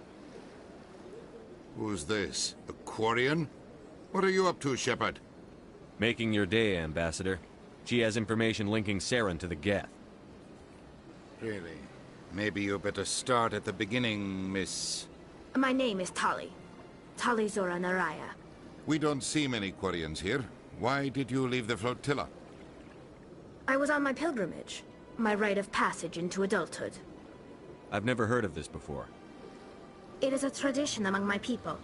When we reach maturity, we leave the ships of our parents and our people behind. Alone, we search the stars, only returning to the flotilla once we have discovered something of value. In this way, we prove ourselves worthy of adulthood. What kinds of things do you look for? It could be resources like food or fuel, or some type of useful technology, or even knowledge that will make life easier on the flotilla. Through our pilgrimage, we prove that we will contribute to the community, rather than being a burden on our limited resources. Tell us what you found. During my travels, I began hearing reports of Geth. Since they drove my people into exile, the Geth have never ventured beyond the Veil. I was curious. I tracked a patrol of Geth to an uncharted world. I waited for one to become separated from its unit. Then I disabled it and removed its memory core. I thought the Geth fried their memory cores when they died. Some kind of defense mechanism. How did you manage to preserve the memory core? My people created the Geth. If you're quick, careful, and lucky, small caches of data can sometimes be saved. Most of the core was wiped clean, but I salvaged something from its audio banks. Eden Prime was a major victory. The beacon has brought us one step closer to finding the conduit. That's Saren's voice. This proves he was involved in the attack. He said Eden Prime brought him one step closer to finding the conduit. Any idea what that means? The conduit must have something to do with the beacon. Maybe it's some kind of Prothean technology. Like a weapon. Wait, there's more. Saren wasn't working alone. Eden Prime was a major victory. The beacon has brought us one step closer to finding the conduit. And one step closer to the return of the Reapers. I don't recognize that other voice, the one talking about Reapers. I feel like I've heard that name before. According to the memory core, the Reapers were a hyper-advanced machine race that existed 50,000 years ago. The Reapers hunted the Protheans to total extinction, and then they vanished. At least, that's what the Geth believe. Sounds a little far-fetched. The vision on Eden Prime. I understand it now. I saw the Protheans being wiped out by the Reapers. The Geth revere the Reapers as gods, the pinnacle of non-organic life. And they believe Saren knows how to bring the Reapers back. The Council is just going to love this. This is a lot to handle. They might just ignore everything we tell them. No matter what they think about the rest of this, those audio files prove Saren's a traitor. The Captain's right. We need to present this to the Council right away. What about her? The Quarian? My name is Tali. You saw me in the alley, Commander. You know what I can do. Let me come with you. I thought you were on your pilgrimage. The pilgrimage proves we are willing to give of ourselves for the greater good. What does it say about me if I turn my back on this? Saren is a danger to the entire galaxy. My pilgrimage can wait. I'll take all the help I can get. Thanks. You won't regret this. Anderson and I will go ahead to get things ready with the council. Take a few minutes to collect yourself, then meet us in the tower.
Excuse me, Commander Shepard. Commander Shepard, my name is Samesh Bhatia. Forgive the intrusion, but I have nowhere It's else. no trouble. My wife was a Marine. Wait, the 212? Chief Williams. I'm so sorry I've for your requested that my wife's body be returned to me for cremation. Why did they refuse your request? I don't know. All I know is that they have declared it impossible We'll for look my into wife. it. The man in charge. Thank you for your time.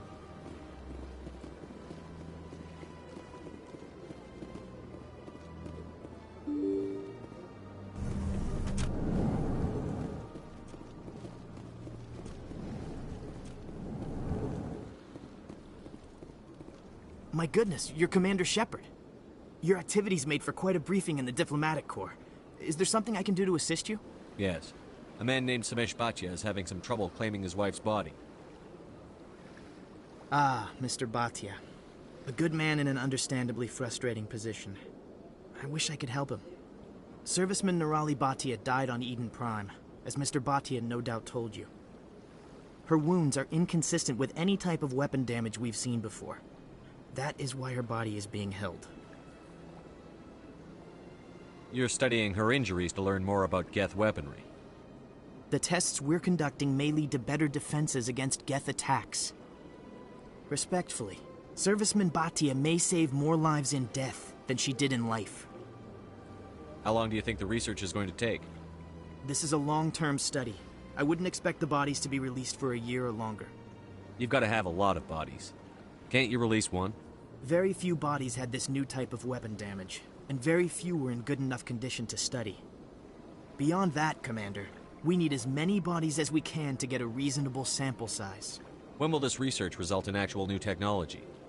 If we're lucky, we'll actually realize usable technology from this study in a few years. I'll tell Mr. Bhatia about this. It might make it easier for him to understand. Thank you, I appreciate that. Please let me know if you have any other questions.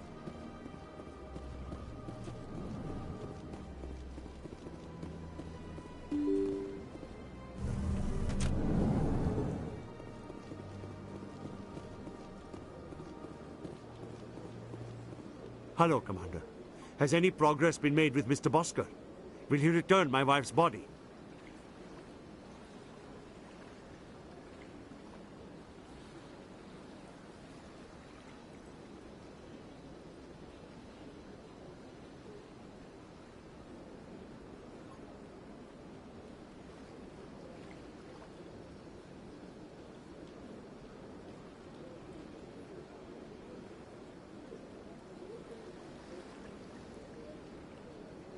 Tell me again what you'd been told about your wife? As I said, I've been told nothing. I don't understand why they won't release her body to me. It's not as simple as I'd hoped. The military needs your wife's body for important tests. Tests? They're holding my wife's body for tests? My wife served the Alliance faithfully. She gave her life for humanity. And this is how they repay her. Mr. Bhatia, your wife died defending humanity. We still need her help. What right does the military have to hold her body? She's already given her life.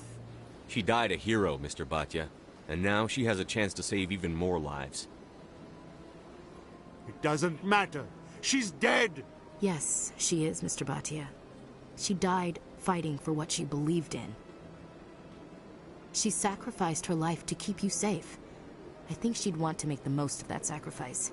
You're right, Miss Williams. She would not flinch from her duty. Let them run their tests. Let my wife save lives so that others are spared the loss I feel today. Goodbye.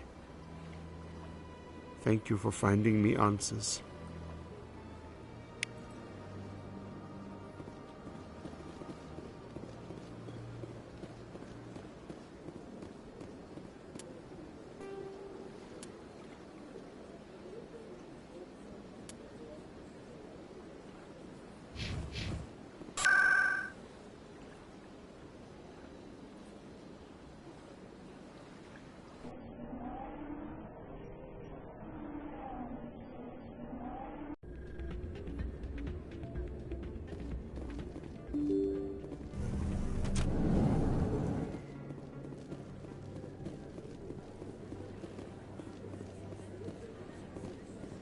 Word on the street is that you've been busy. Congratulations on taking down Fist.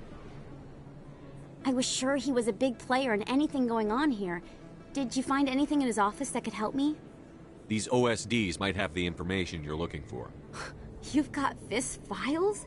This could be even bigger than I'd hoped. Here, Commander, for your trouble. What would my future cooperation be worth? Say, an interview when my investigation is over? Exclusive? You talk to me before you talk to anyone else? That would be worth quite a bit, and I'd be very happy to compensate you accordingly. Here you are. Now, if you'll excuse me, I should go see what's on these discs.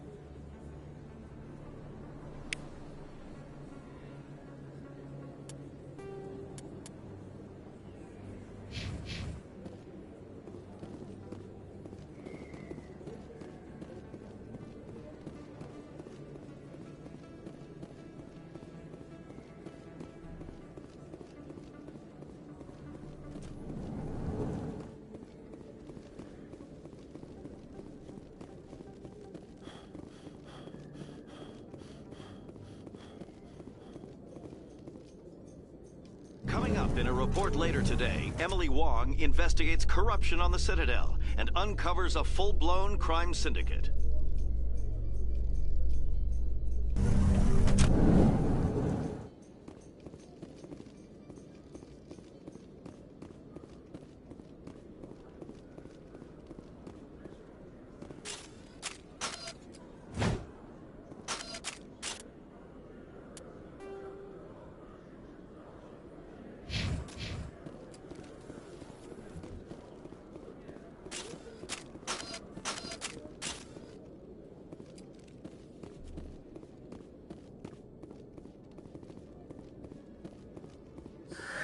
Hello again. Did you have any luck finding Shorban? I found out you've been lying to me, Jalid. Lying? Why would I lie to you? What about the Keeper data? He told you? I didn't mean for any of this to happen. I was afraid Shorban would kill me to get the data, so well, I was hoping you'd take care of him. I'm scanning the Keepers for Shorban, but you two need to stop fighting. You're helping us? But, well, if you say so. Well, if Shorban can forgive and forget, then so can I. I appreciate the help, Commander. I better go get that data analyzed.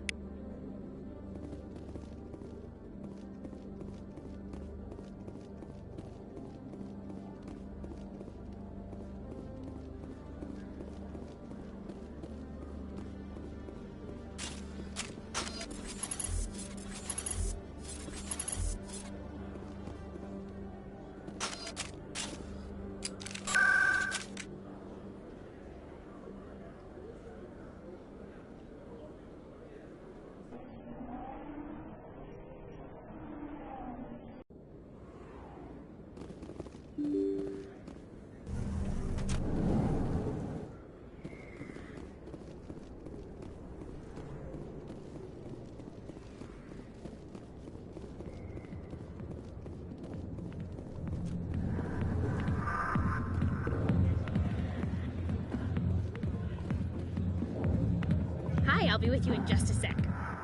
I'll wait right here. Why do I get the feeling you're not here to order drinks? I need to talk to you about your work with CSEC. I don't know what you're talking about. Now, if you don't mind, I need to get back to my customers. This isn't a game, Jenna. These people are dangerous. Now you sound like my sister. Why is everyone so concerned about me? I can take care of myself. I need to go. I'm not a stripper. I don't get paid to stand around and look pretty. Charming girl. I got business here, but not... Commander! What do you want? What's bothering you, General? I've seen a lot of horrible things in my days, and... there's only one woman in this damn galaxy that helps me forget it. Then why create rumors and lies about this woman? Because she rejected me! Me! Septimus Oraka, General of the Turian Fleet!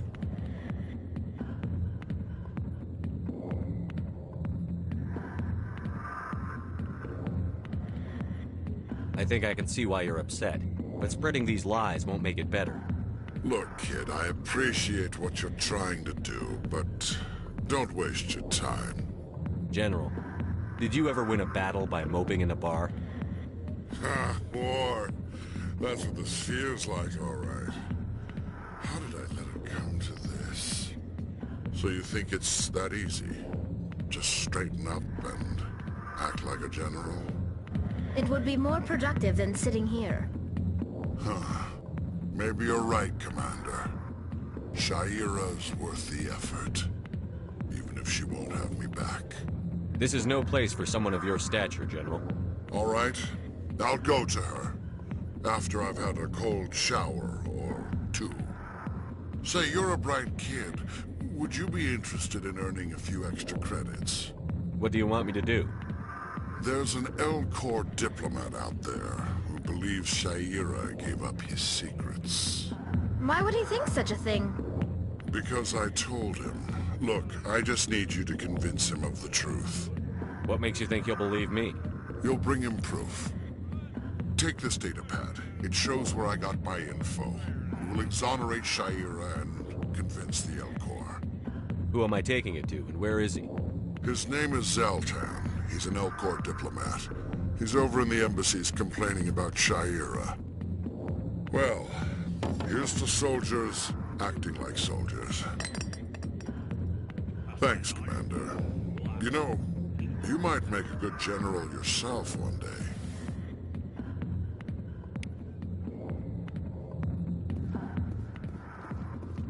Go away. Let me drink.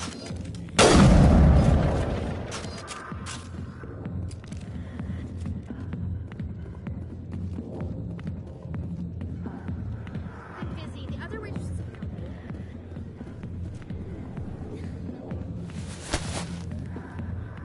If you've got questions about Jenna, meet me at CSEC Academy. Are you talking to me? Push off. I never did nothing to you.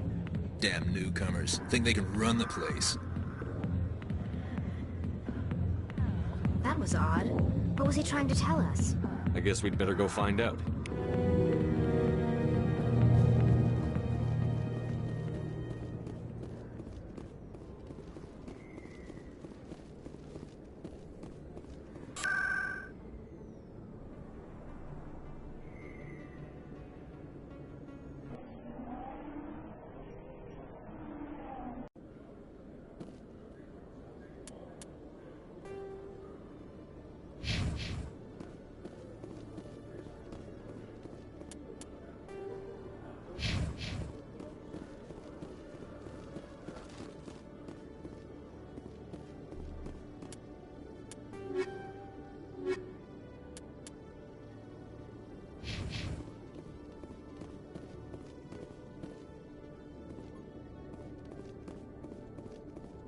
Detective Chelik, come into my office. I want to discuss this. No offense, Commander, but what the hell were you thinking? Watch your tone, Chelik. You could have blown Jenna's cover.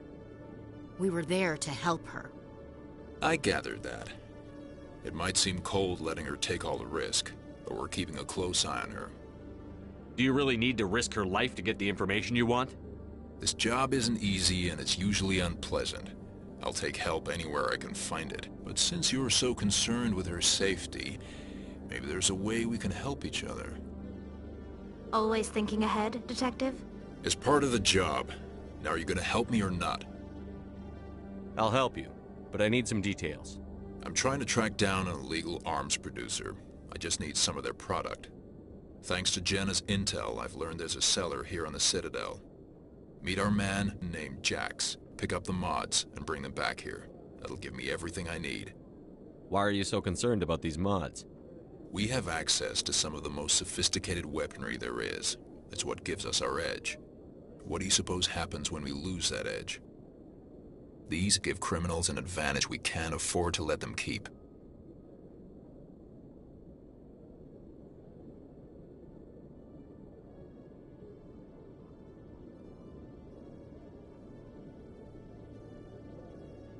I'll persuade Jax to tell me where these mods are coming from. No. You tip Jax off and all my leads will disappear faster than you can say bad bust. Where can I find this Jax? Jax is down in the lower level of the markets. I'll send word through our channels that you're the buyer. Good luck, Commander.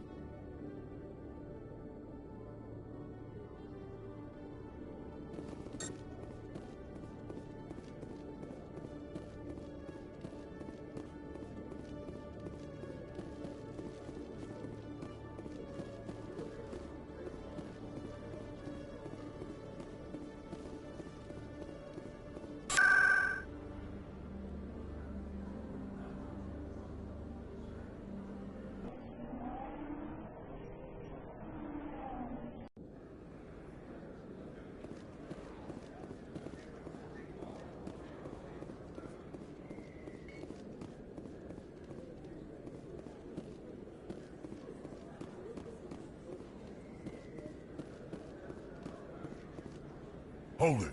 That's close enough, Army. You got my payment? Do you have the X mods? Show them the merchandise. That looks right. Damn straight it is. These mods are the best on the market. Now hand over my credits. Here you go. Here you go. Enjoy it. Come on, boys. We're done here.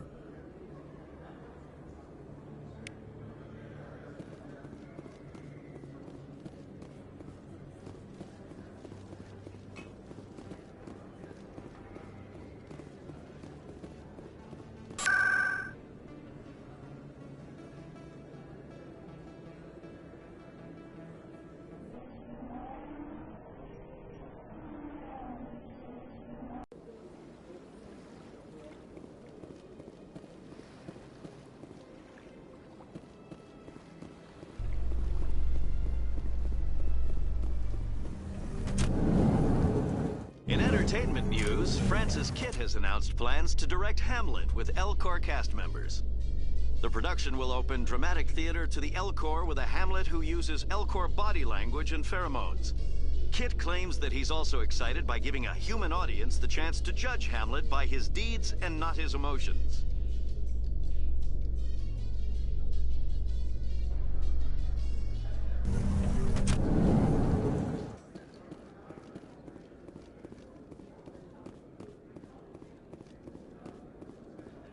How are you liking your posting at the academy? It's good. Busy, though. I can't believe how many people you get coming in from the wards. Yeah, it's the busiest station on the Citadel. You'll never get bored. I guess not, but you could still use a few more men. That's why we brought you here. Sure, but there's still way more complaints than the officers can handle. That's just life near the wards, kid. You'll get used to it.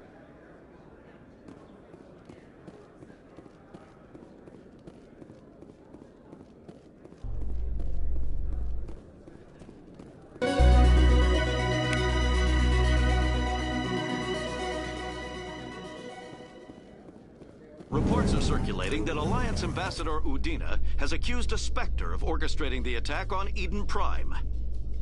Udina reportedly based his accusation upon eyewitness accounts of the scene, but lacked the evidence to demand further investigation.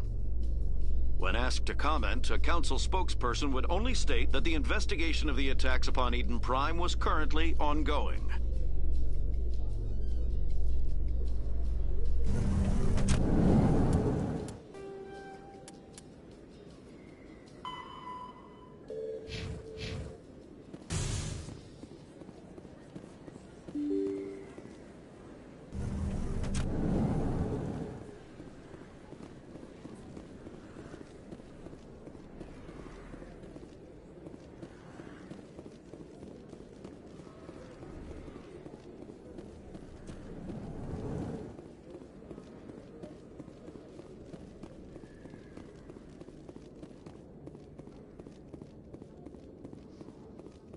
My people are wanderers, not military leaders.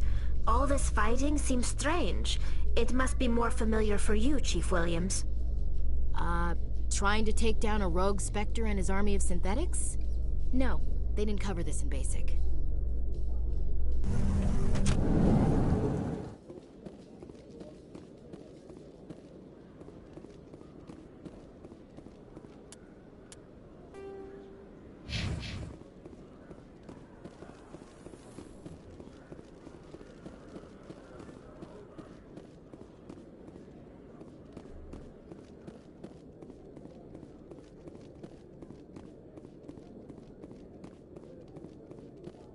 Commander, I hear you have something for me. Here's your shipment, Chelik. Excellent. This is everything I need. Huh. Maybe more than I need. Here, Commander, take this. I won't need it, and you've earned some payment for your work. As for Jenna, I'll make sure we get her out of Kor's den immediately. Now, I need to get these mods into evidence. Thanks again, Shepard.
on me. Out.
Yeah, what is it?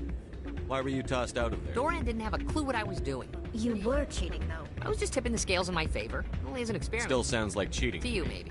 But this recording losses is easy. Why do you need to record these outcomes? I just need a few more recorded wins and I can complete the Can you do that? I just need a few more wins recorded. Nothing like my system eventually will, but enough to allow you to keep your winnings. That should be... Nothing like my system eventually will. What? My system, when it's complete, will be far more efficient and completely undetectable. I'll help you out. Ah. Of course, if you get... Well, off you go. That data won't collect itself. That's not what I heard. And what did you hear exactly? Hey, Jenna came back looking for work. Thanks for getting her out of Cora's den. I was glad to help out. Yeah, everyone seems real happy to have her back. You don't sound that happy about it. I'm glad she's out of the den. I'd just forgotten what it was like to have her around. I haven't had a decent tip since she got back.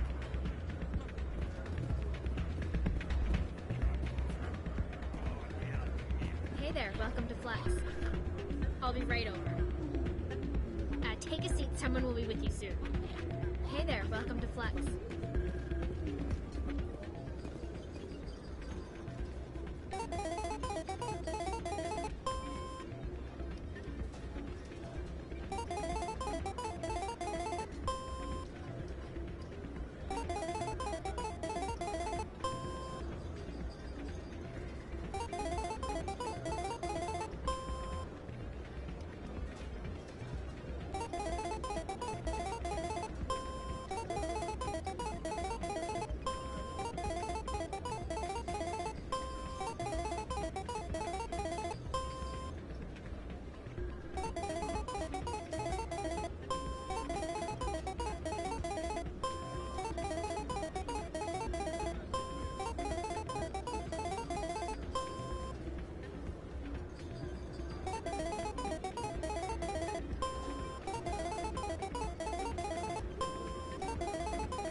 Don't often see someone getting as lucky as you.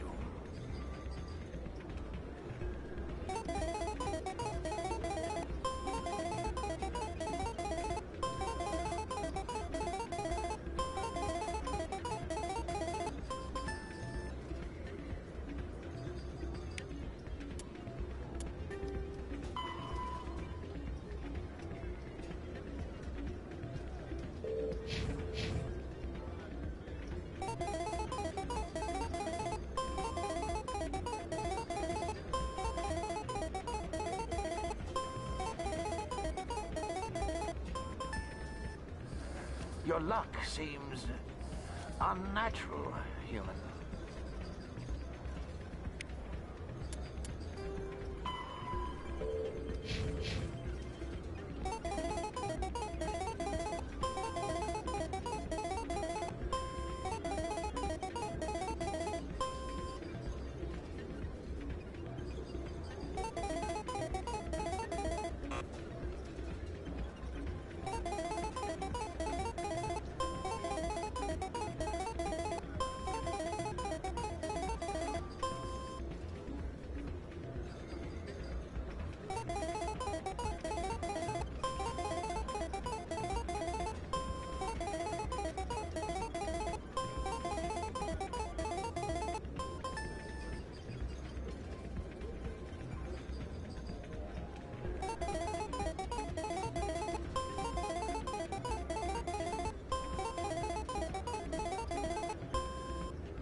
I need to speak with you a moment. You've got the same device Shells had earlier. Did he give it to you, or did you take it from him? Never mind. It doesn't matter how you got it. But I can't let you keep it. I'm not hurting anyone. Don't make a scene, Commander. I've already recovered the credits you won. Now, I suggest you stick to playing the game.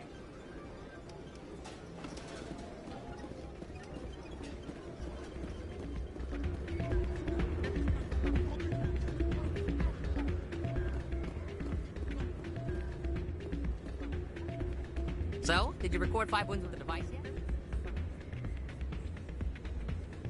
Doran caught me cheating and took it from me. But that was years of work. You could put your talents to better You're use. no help at all. This is absolutely the worst day of my life.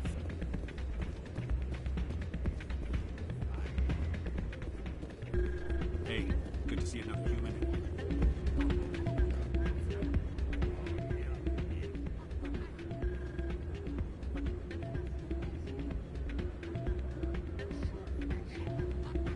A few of my people have visited here on their pilgrimage, but their descriptions of the wards hardly do them justice. You think it's expensive to live here? You can keep the Presidium. This is where the action is. A lot of traffic here. How fast do you think those cars are going? You think it's expensive to live here? I love this place. The crowds, the action. It's great. I could get used to living like this.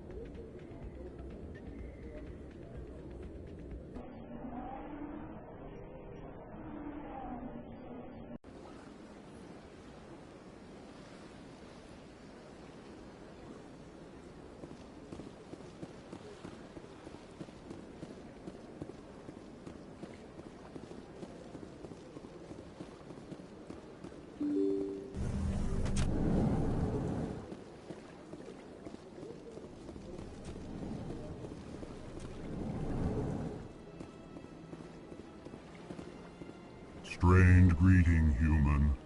This is really not a good time. I know who revealed your secret.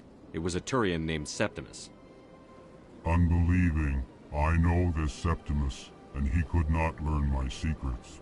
The only way he could learn them is from the Asari consort. Not true. Look at this. Confused. This is difficult to fathom.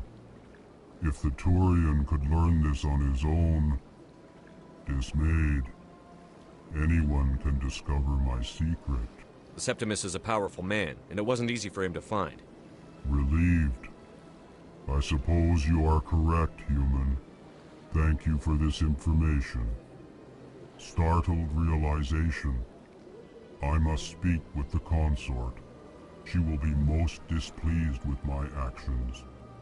Anxious request. Please, human, if you will excuse me, I must go now. I'm sure she'll forgive you. It was an honest mistake.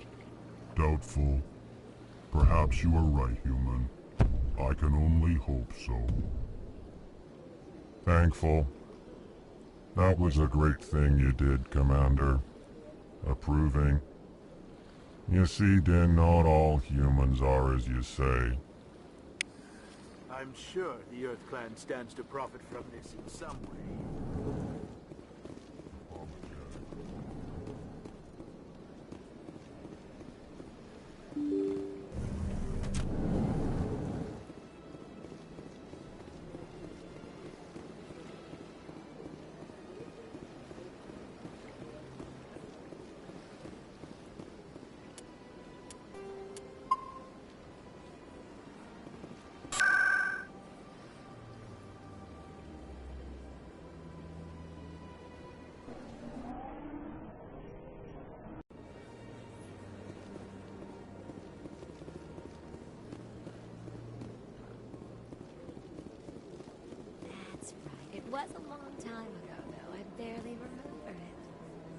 What drew you back to the Citadel and to the consort? I don't know exactly. It may sound strange, but I simply felt called. That's not strange. Many of us have felt the same calling, though you are the first of your kind to respond to it. Really? I hadn't seen any other humans working here, but I did want to ask. No doubt you are just the first of many to come. It's only a matter of time now that your species is spreading its wings. You're with the Alliance? My brother's a private back on Earth. The consort is a one... I can't tell the aliens from the animals. So much empty space. 1,000 of my people could live here and hardly even see each other. They built a lake on a space station. I can't even imagine the resources needed to maintain it. Well, they've built themselves quite the lake. Wonder if anyone ever drowned in it.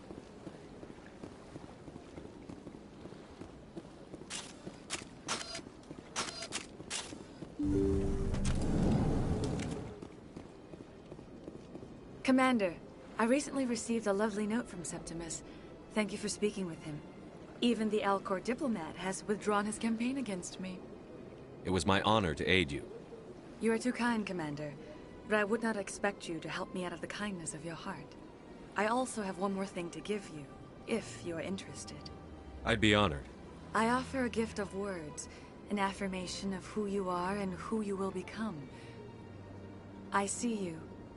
Your uniform fits as though you were born wearing it. You are a soldier through and through, proud, solitary, alone, but it gives you strength. It is that strength that people are drawn to. It is why you lead and others follow without question. You will need that leadership in the battles to come. This may be who you are, but it is not who you will become. It only forms the basis for your future greatness. Remember these words when doubt descends, Commander. You have quite a gift, Shaira. Thank you. Not everyone appreciates it as you do. Never underestimate the power of words. Here, Commander. In light of your efforts with the Alcor ambassador, I would like you to have this small trinket. What is it? A small mystery. I have never learned its use or purpose, but I sense it is time for me to pass it on. And now I must ask you to leave. I have done everything I can for you. Remember my words, Commander Shepard. They will give you strength.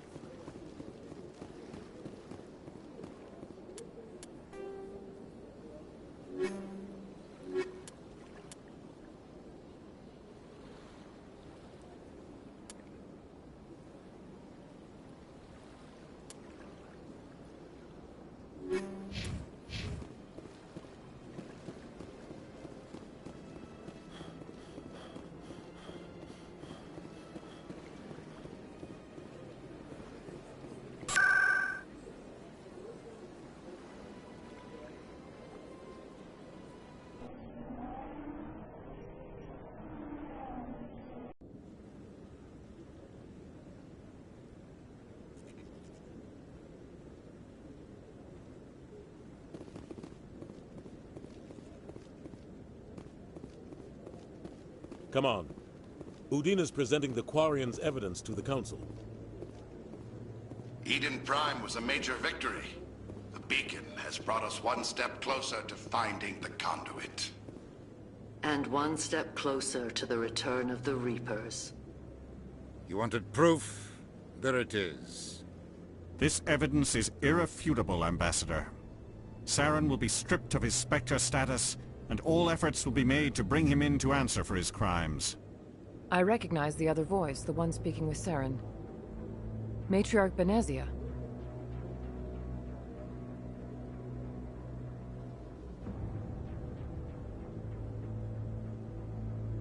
Who's she?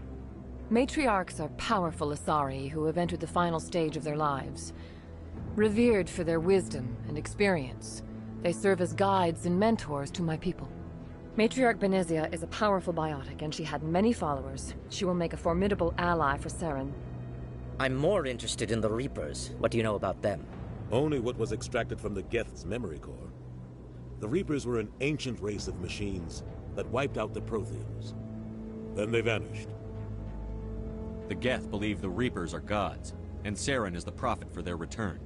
We think the conduit is the key to bringing them back. Saren's searching for it. That's why he attacked Eden Prime. Do we even know what this conduit is? Saren thinks it can bring back the Reapers. That's bad enough. Listen to what you're saying. Saren wants to bring back the machines that wiped out all life in the galaxy? Impossible. It has to be. Where did the Reapers go? Why did they vanish? How come we found no trace of their existence? If they were real, we'd have found something. I tried to warn you about Saren, and you refused to face the truth. Don't make the same mistake again. This is different. You proved Saren betrayed the Council. We all agree he's using the Geth to search for the conduit, but we don't really know why. The Reapers are obviously just a myth, Commander. A convenient lie to cover Saren's true purpose. A legend he is using to bend the Geth to his will. 50,000 years ago, the Reapers wiped out all galactic civilization. If Saren finds the conduit, it will happen again. Saren is a rogue agent on the run for his life. He no longer has the rights or resources of a Spectre. The Council has stripped him of his position. That is not good enough. You know he's hiding somewhere in the Traverse. Send your fleet in! A fleet cannot track down one man. A Citadel fleet could secure the entire region. Keep the Geth from attacking any more of our colonies. Or it could trigger a war with the Terminus systems. We won't be dragged into a galactic confrontation over a few dozen human colonies. I can take Saren down. The Commander's right. There is a way to stop Saren that doesn't require fleets or armies. No!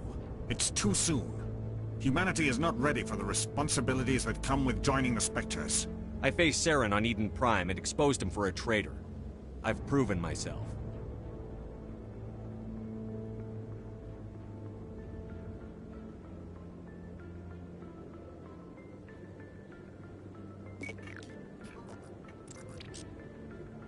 Commander Shepard, step forward.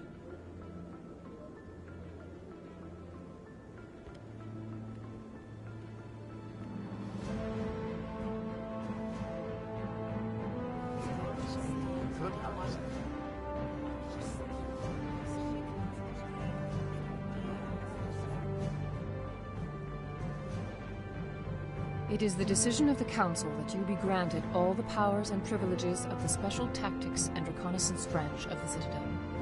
Spectres are not trained, but chosen. Individuals forged in the fire of service and battle. Those whose actions elevate them above the rank and file. Spectres are an ideal, a symbol, the embodiment of courage, determination, and self-reliance. They are the right hand of the Council, instruments of our will. Spectres bear a great burden. They are protectors of galactic peace, both our first and last line of defense. The safety of the galaxy is theirs to uphold. You are the first human Spectre, Commander. This is a great accomplishment for you and your entire species. I'm honored, Counselor. We're sending you into the Traverse after Saren. He's a fugitive from justice, so you are authorized to use any means necessary to apprehend or eliminate him. Any idea where to find him? We will forward any relevant files to Ambassador Udina. This meeting of the Council is adjourned.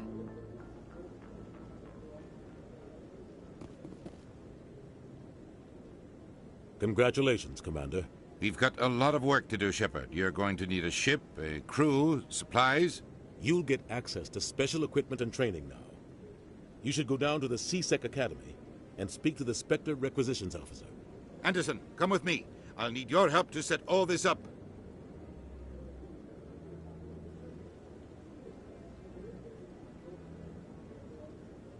I thought the ambassador would be a little more grateful. He didn't even thank you. What do you expect from a politician? Come on. Right behind you, Commander.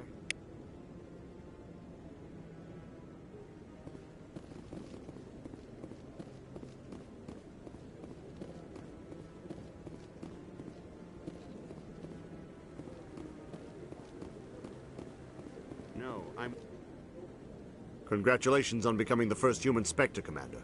I'm certain you'll be up to the challenge. I appreciate that. My name is Admiral Kahoku. It's about time the Alliance got one of our own in with the Spectres. We need people like you to deal with our problems.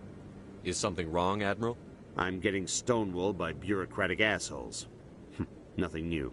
Maybe you can help me, Shepard. One of my recon teams was investigating some strange activity out in the Traverse. We lost contact yesterday. Now I can't get clearance to check it out. Suddenly it's a restricted area. But that doesn't apply to you, Shepard. Spectres can go anywhere they want. You could find out why my team dropped out of contact. I'll find them, Admiral. I appreciate that, Commander. I was running out of options. I'm gonna stay here and see if I can find anything out through official channels. Won't hold my breath, though. I'll upload the info on where my team was last seen to your ship. Maybe you can get some answers.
One sec. Looking you up.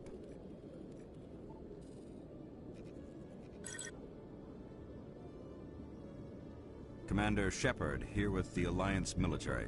First time on the Citadel, that about right? How did you know all that? I'm the CSEC requisitions officer. I need to make sure our buyers are authorized. So, will you be purchasing anything today, Commander Shepard? Show me what you've got. Sounds good. Just let me set you up. Oh, this must be a mistake. System's telling me to offer you our select stock. Spectre? Well, I heard about that, but I didn't realize it was you. Sorry, Commander. Just show me what you've got. I'll open the rare stocks for you, Commander. Enjoy.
In other news, Exogeny Corp is still denying reports that one of their survey teams has gone missing in the Hades Gamma Cluster. When asked why communication with the survey team was suddenly cut off last week, company officials refused to comment.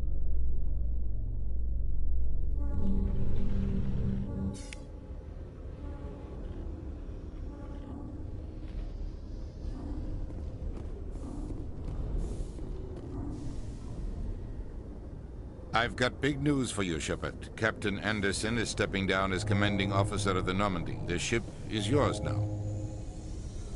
She's quick and quiet, and you know the crew. Perfect ship for a Spectre. Treat her well, Commander. This isn't right. The Normandy belongs to you. You needed your own ship. A Spectre can't answer to anyone but the Council. And it's time for me to step down. Come clean with me, Captain. You owe me that much. I was in your shoes 20 years ago, Shepard. They were considering me for the Spectres. What happened? I failed. I couldn't make the cut.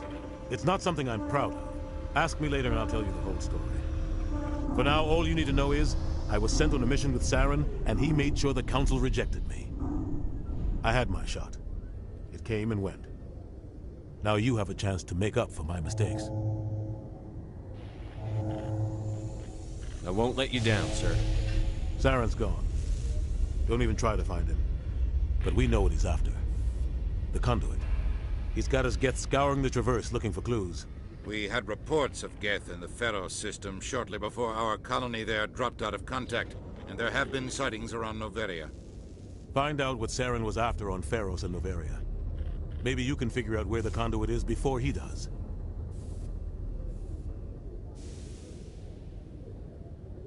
The Reapers are the real threat. I'm with the Council on this one, Shepard. I'm not sure they even exist. But if they do exist, the conduit's the key to bringing them back. Stop Saren from getting the conduit, and we stop the Reapers from returning. I'll stop him. We have one more lead. Matriarch Benezia, the other voice in that recording. She has a daughter, a scientist who specializes in the Protheans. We don't know if she's involved, but it might be a good idea to try and find her. See what she knows. Her name's Liara, Dr. Liara Tassoni. We have reports she was exploring an archaeological dig on one of the uncharted worlds in the Artemis Tau cluster. Sounds like we should head for the Artemis Tau cluster. It's your decision, Commander. You're a Spectre now. You don't answer to us. But your actions still reflect on humanity as a whole. You make a mess and I get stuck cleaning it up. I'll take care of Saren. You take care of the political fallout. Not exactly the answer I was looking for, Shepard. Remember, you were a human long before you were a Spectre. I have a meeting to get to. Captain Anderson can answer any questions you might have. Yes, Commander? How are you holding up? Honestly, this isn't how I pictured my career coming to an end. Pushing papers really isn't my thing. But you're the one who can stop Saren. I believe in you, Shepard.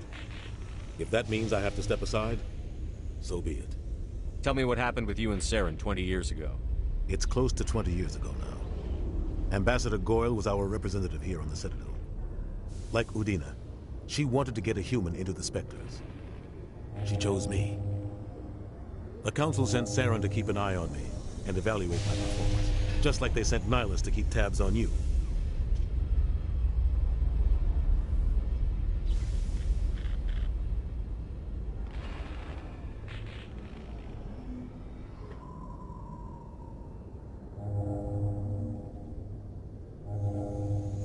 I think I deserve the whole story. We had intel on a rogue scientist being funded by Batarian interests.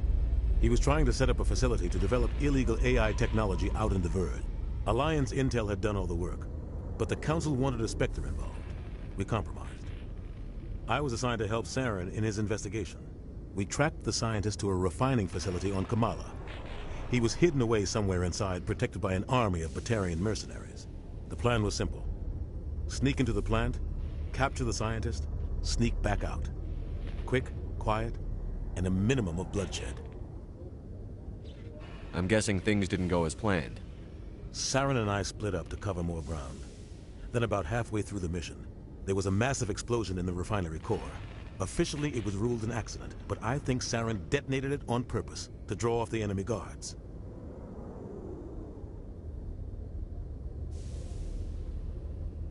Sounds like overkill to me. The explosion tore the refinery to shreds. The whole place was on fire. Black chemical clouds poured out into the atmosphere. Nobody inside survived. There was a camp for the workers and their families nearby. Between the fires and the toxic fumes, the final death count was over 500. Mostly civilians. Saren didn't care. The target was eliminated, mission accomplished. And I ended up taking the blame. That ended all talk of me joining the Spectres. Saren caused the explosion. How'd he pin it on you? In his report, Saren accused me of blowing his cover. He said it was my fault the guards were ready for us. He claimed that's why it turned into a massacre. Saren's report was all the proof the Council needed to kill my chances of becoming a Spectre.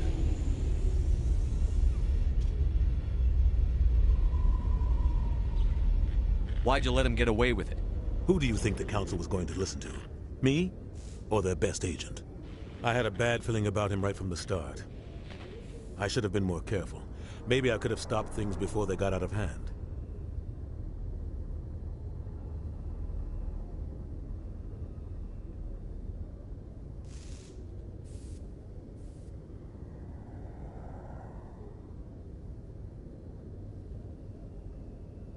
Don't blame yourself, Captain. I don't. I blame Saren. I think he wanted things to go bad. He was looking for an excuse to blow that refinery. Maybe he just likes the violence. Maybe he was just trying to make me look bad to keep humans out of the Spectres. If so, he pulled it off. The only thing I care about is stopping Saren. You're right, Commander. It's no good living in the past. Any extra intel you can give me on our colony at Pharos? The entire planet used to be one giant Prothean city. Mostly ruins now. But some of the infrastructure is still intact.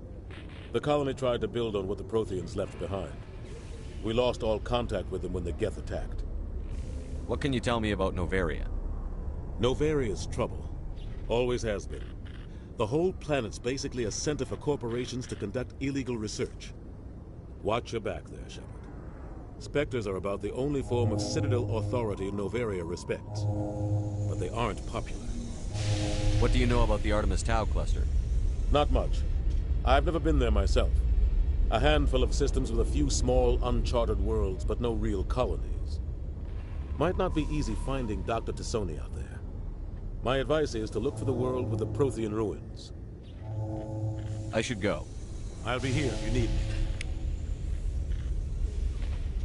C-Sec seems more like a military operation than a police force. Quarians aren't too popular with Citadel security. They think we're all beggars and thieves.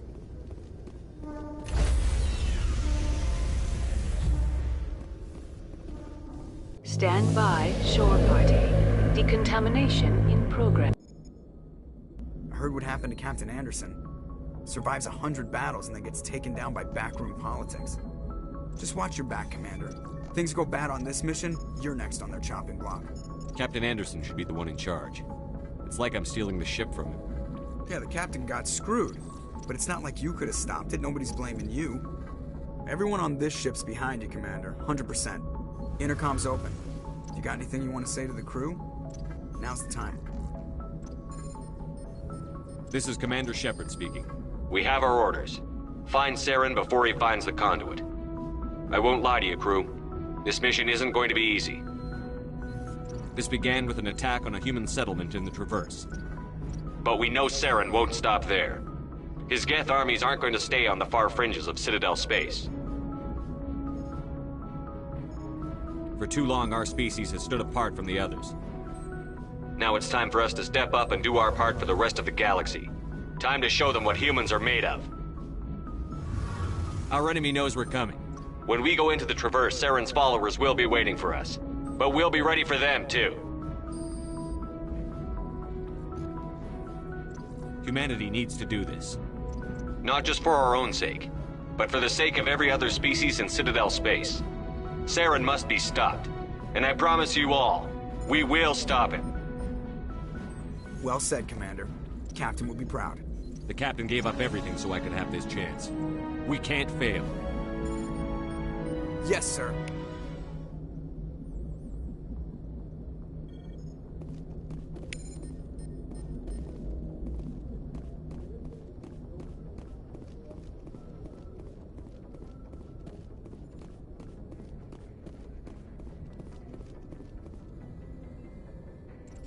If If anyone has to take over for Captain Anderson, I'm glad it's you. I'm not sure about having non-humans on our ship, though. We're all on the same team here, Presley. With all due respect, sir, that's what they said about Nihilus. Look how that turned out. Speak freely, Presley. I want to know if you have a problem with non-humans. It's not that, Commander. Humanity has always handled its own problems. Saren attacked one of our colonies. We should be the ones to stop him. We don't need their help. Some people think asking for help is a sign of weakness. That's just being stupid and stubborn. No matter how strong you are, allies can make you stronger. I guess so. Maybe I'm just stuck in the old ways of thinking. But don't worry, Commander. This won't be a problem.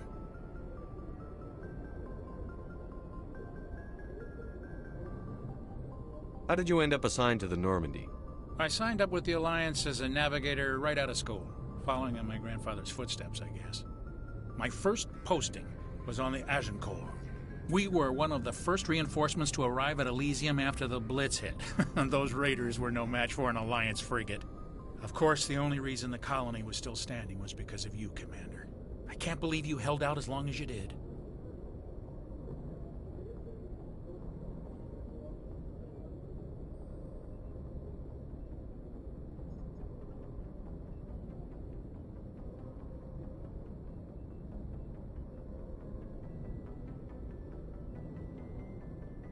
How'd you end up on the Normandy? I got my officer's commission after Elysium. Must have made an impression on the right people. Captain asked for me when he was picking his crew.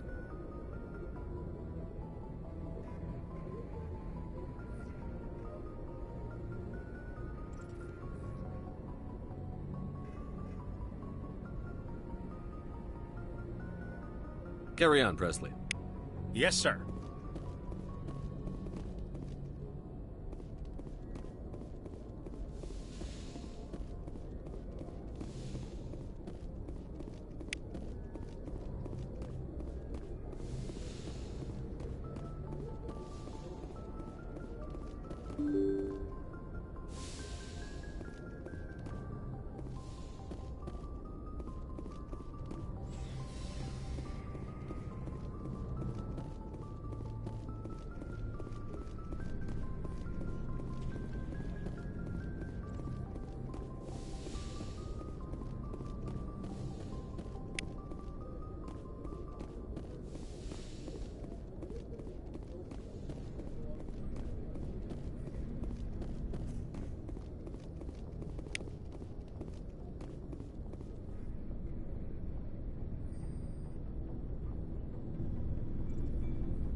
Anything you need, Commander?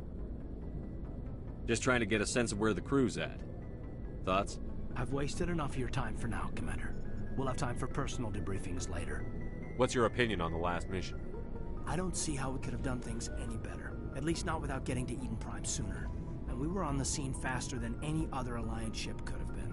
We'll talk another time, Lieutenant. Commander?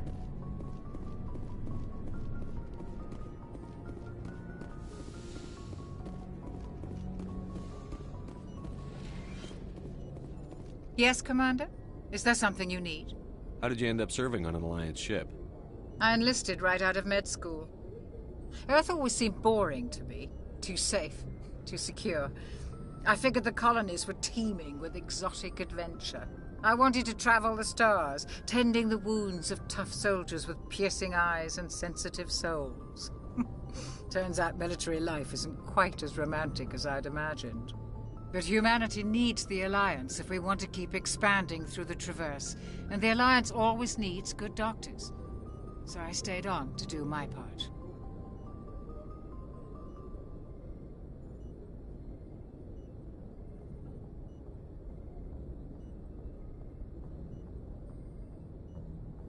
Ever think you made the wrong choice? Sometimes I think about opening a private practice back on Earth. Or maybe taking a position at one of the new med centers out in the colonies. But there's something special about working on soldiers. If I left the Alliance now, I'd feel like I was abandoning them. How well do you know the Lieutenant? I'd never worked with him before this mission. But he has an impressive service record. Over a dozen special commendations. Tends to keep to himself, though. Maybe because of the headaches. It's not easy being an L2.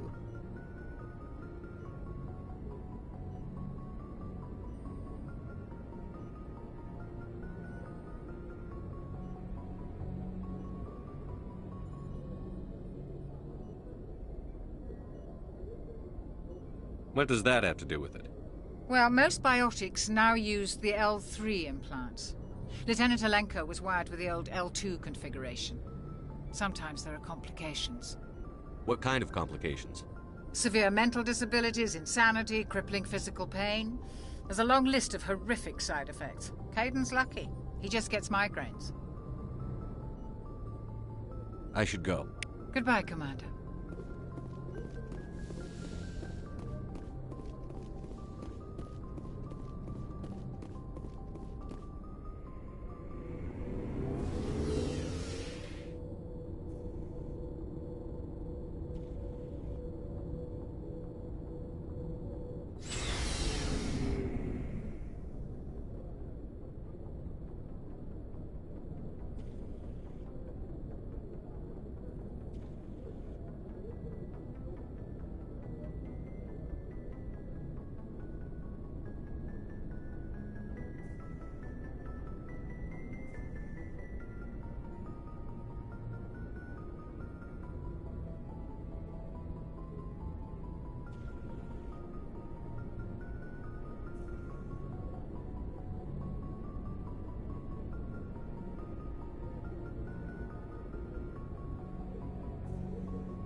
Hey, Commander, you know that Quarian, Tally?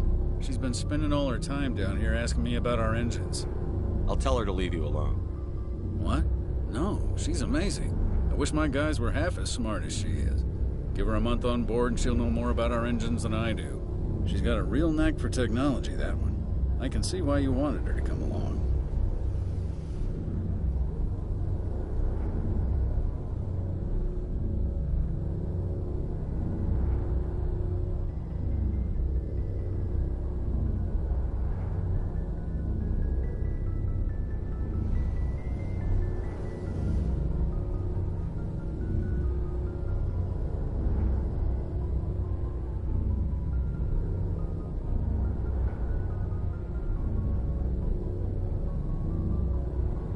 I figured she'd be a real asset to the team.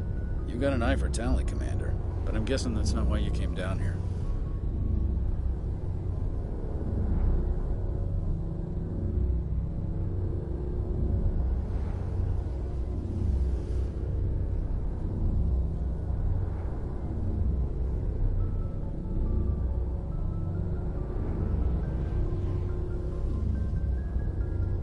Fill me in on the IES stealth systems. How does it work exactly? You can't hide a ship out in space. They emit too much heat and radiation. Too easy for sensors to pick them up, unless you find a way to capture those emissions.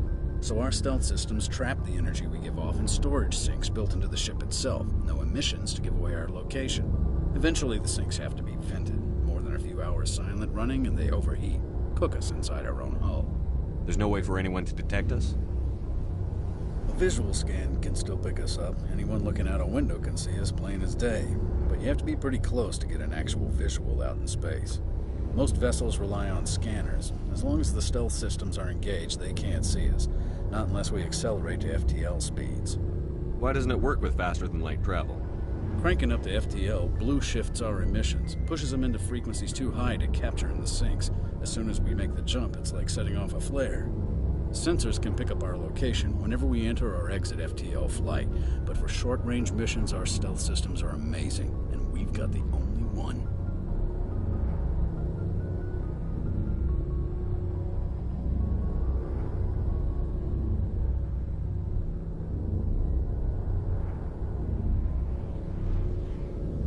I want to know more about the Normandy. She's the best ship I've ever served on, probably the fastest vessel ever designed. She's the only one using the new Tantalus drive core.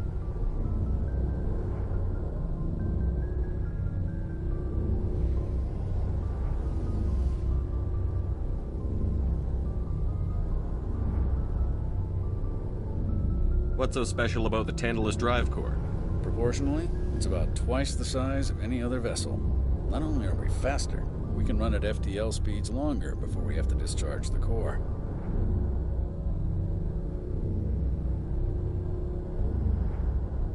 Carry on, Adams. Aye, aye, Commander. Your ship's amazing, Shepard. I've never seen a drive core like this before. I can't believe you were able to fit it into a ship this small. I'm starting to understand why you humans have been so successful. I had no idea Alliance vessels were so advanced.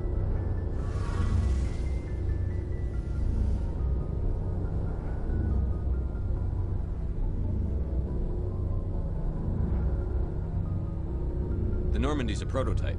Cutting-edge technology. A month ago, I was patching a makeshift fuel line into a converted tug ship in the flotilla. Now, I'm sitting on board one of the most advanced vessels in Citadel space. I have to thank you again for bringing me along. Traveling on a vessel like this is a dream come true for me.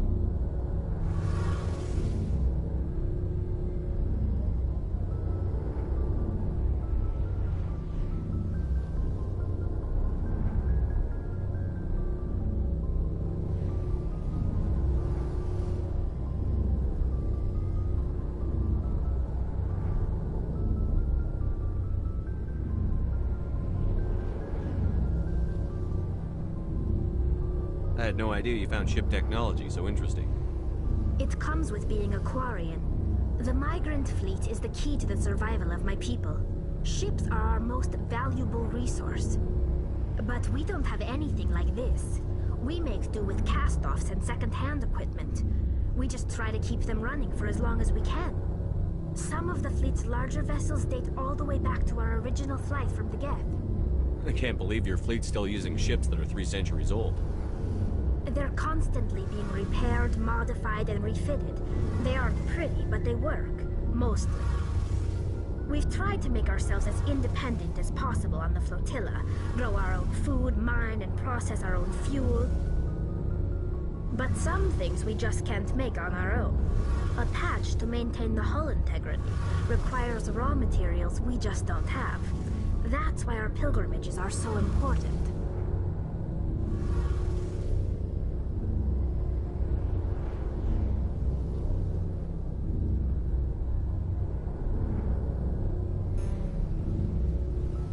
Tell me about your people. Our lives aren't easy. Resources are scarce, and we are constantly on the move. Everything we do must in some way contribute to the continuation of the migrant fleet.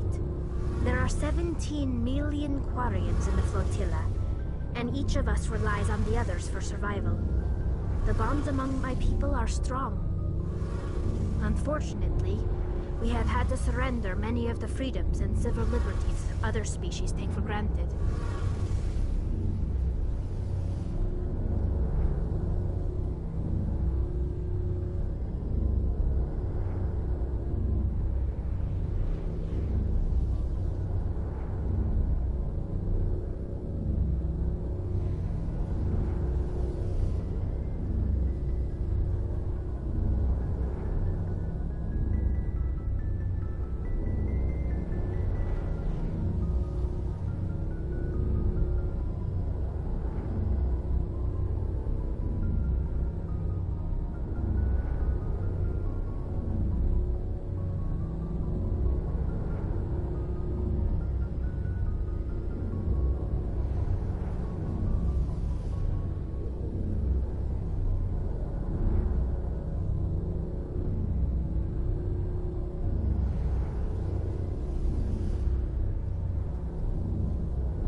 What kind of freedoms?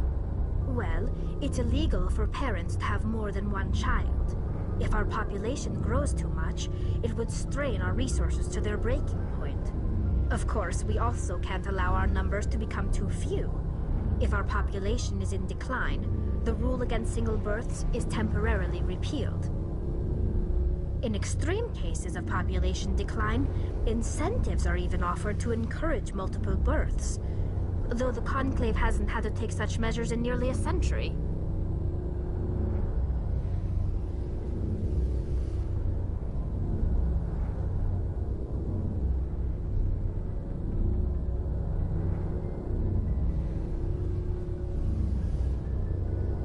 That's your government. The Conclave is our civilian branch of government. Each ship can elect a representative to serve on the Conclave and make decisions that affect the fleet as a whole. On matters that affect an individual ship, however, the captain has the final say. It's a tradition that dates back to the early days, when the fleet was governed by martial law. Fortunately, most captains nowadays are smart enough to have an elected council from their crew to give them advice and guidance.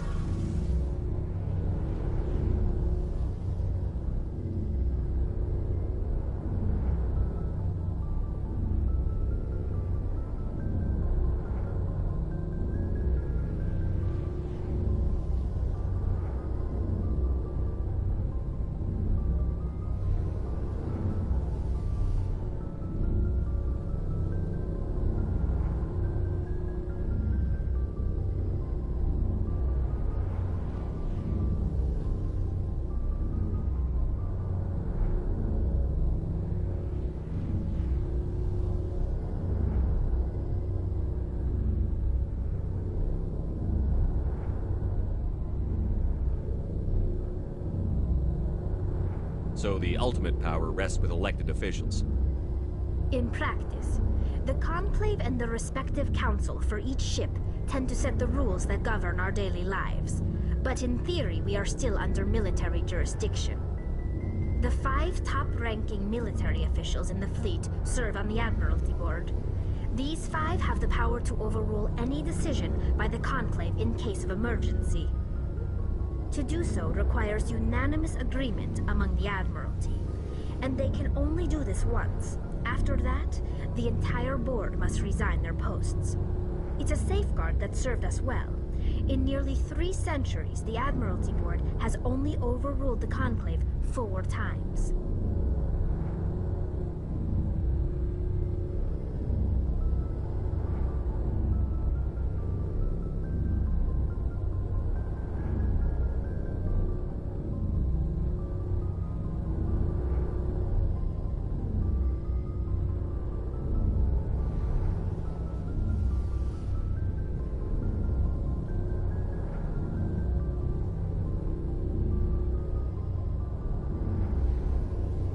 I want to know more about the Geth. I doubt I can tell you anything you don't already know. It's been almost 3 centuries since they drove my people into exile. All I know is the story of their origins. What they were when we created them, and how they turned on us. Interesting. The Geth were originally created to serve as an automated manual labor force. Initially, their intelligence was as limited as any VI. Over time, we made small modifications to their programming to allow them to perform more varied and complex tasks, bringing them closer and closer to true AI status. How come the Council didn't step in and stop you?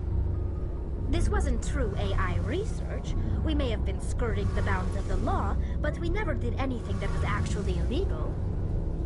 The changes were so insignificant, so gradual, that we were able to control them. Or so we thought. But one thing we underestimated was the power of the neural network. A million Geth thinking simultaneously created an inherently unstable matrix.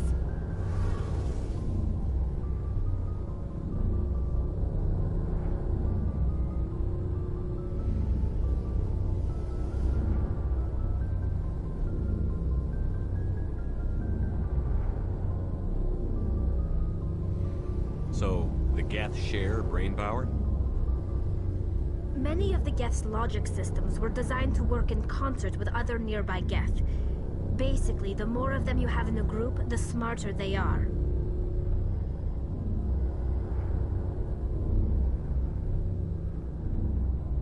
So there's some sort of group consciousness? No, nothing like that. They cannot share sensory data or information. Their programming cannot handle that much simultaneous input. Each Geth maintains an individual awareness and identity. The neural network only operates on a process-based level. It's basically the synthetic equivalent of a subconscious. But when they're in close proximity, they can coordinate low-level functional processes, freeing up more capacity for original or independent thought.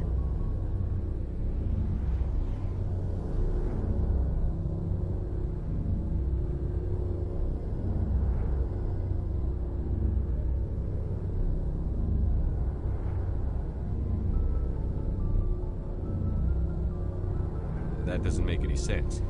I'm probably oversimplifying. The Geth are incredibly advanced and complex creations. All you need to know is that they get smarter when they gather in large numbers. As we built more and more Geth, their effective intelligence became more sophisticated, more abstract. One day, a Geth began to ask its Quarian overseer questions about the nature of its existence. Am I alive? Why am I here? What is my purpose? As you can imagine, this caused a near panic among my people.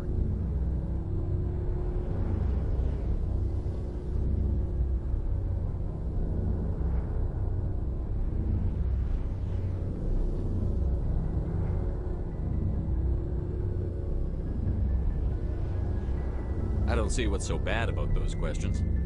The Geth were created to engage in mundane, repetitive, or dangerous manual labor. That's fine for machines, but it won't satisfy a sentient being for long. The Geth were showing signs of rudimentary self-awareness and independent thought. If the Geth were intelligent, then we were essentially using them as slaves. It was inevitable the newly sentient Geth would rebel against their situation. We knew they would rise up against us, so we acted first. A general order went out across all Quarian-controlled systems to permanently deactivate all Geth. The Geth responded to this order violently.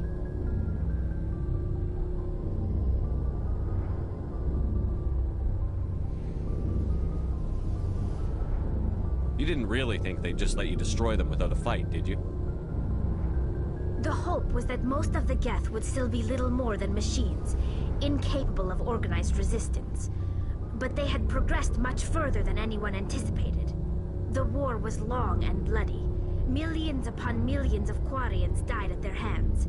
In the end, we were forced to flee our own homeworld. We feared the Geth would pursue us, but they never came beyond the Veil.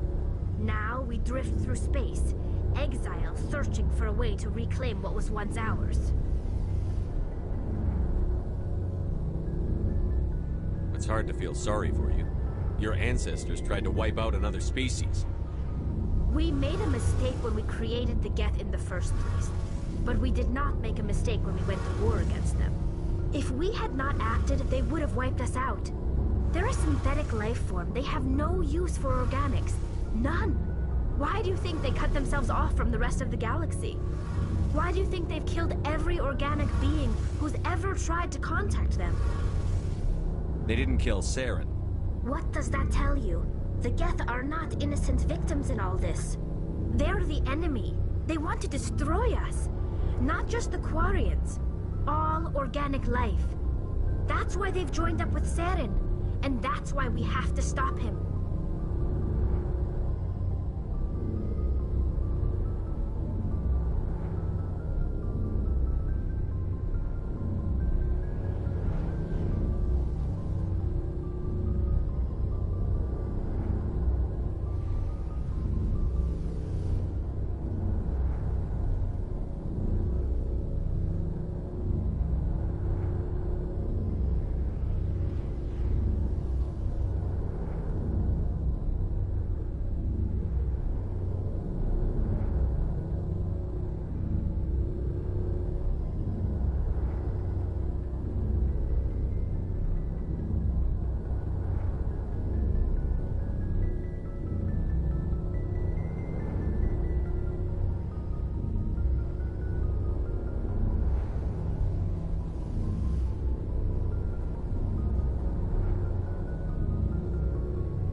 I want to know more about the pilgrimage. When my people reach maturity, We leave our birth ships and seek acceptance with a new crew. It's necessary to maintain genetic diversity among the fleet. But no ship wants to accept someone who will be a burden on them. So, to prove our worth, we embark on a pilgrimage. We set out alone, leaving the flotilla and our families behind us. We only return once we have found something of value we can bring back to the fleet. This is presented as a gift to the captain of the respective ship we wish to join. If the gift is accepted, we are welcomed into the crew. Can a captain choose to reject the gift? That doesn't happen often. Most captains are eager to increase the size of their crew. It increases their own standing in our society. Even when the gift is not particularly valuable, the captain usually accepts it out of a sense of tradition. However, there is a stigma to presenting a substandard gift. It's not the best way to make a good impression on a new community. Most pilgrims don't return until they find something worthwhile. I can't believe they just send you off alone.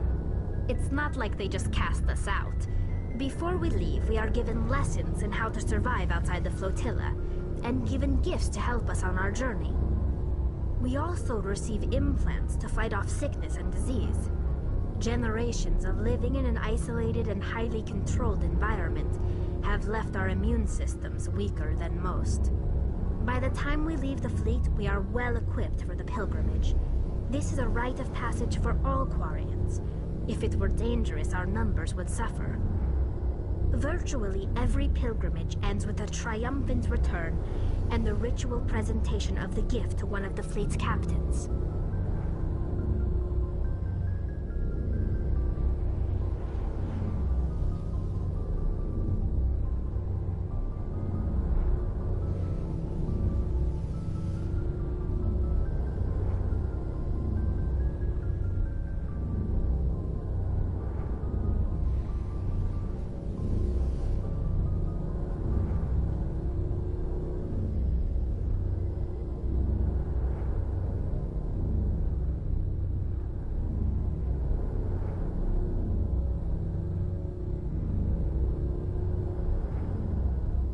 I want to talk about something else.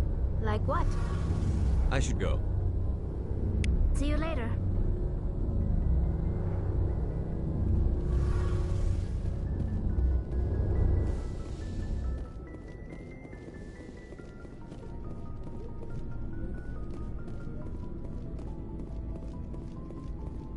Nice ship you've got, Shepard.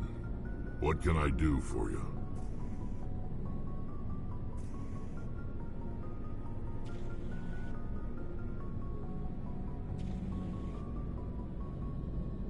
What's your story, Rex? There's no story. Go ask the Quarian if you want stories. You Krogan live for centuries. Don't tell me you haven't had a few interesting adventures. Well, there was this one time the Turians almost wiped out our entire race. That was fun. I heard about that. You know, they almost did the same to us. It's not the same. It seems pretty much the same to me. So your people were infected with a genetic mutation? An infection that makes only a few in 1,000 children survive birth? And I suppose it's destroying your entire species? I suppose it isn't all the same. I don't expect you to understand, but don't compare humanity's fate with the Krogan. I was just making conversation. I wasn't trying to upset you. Your ignorance doesn't upset me, Shepard. As for the Krogan, I gave up on them long ago. The genophage infected us, but it's not what's killing us.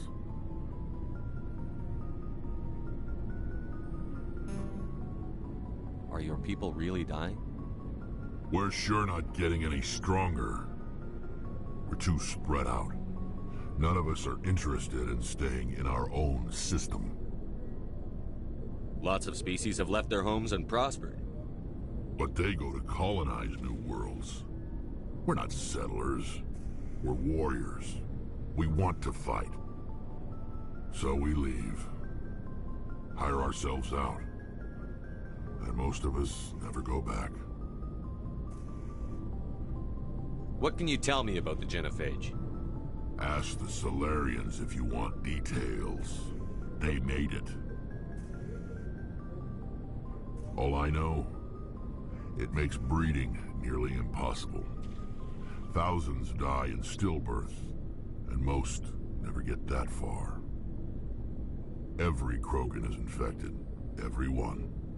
And no one's rushing to find a cure. Why don't the Krogan try to find a cure? When was the last time you saw a Krogan scientist? Ask a Krogan. Would he rather find a cure for the genophage or fight for credits? He'll choose fighting every time. It's just who we are, Shepard. I can't change that. Nobody can.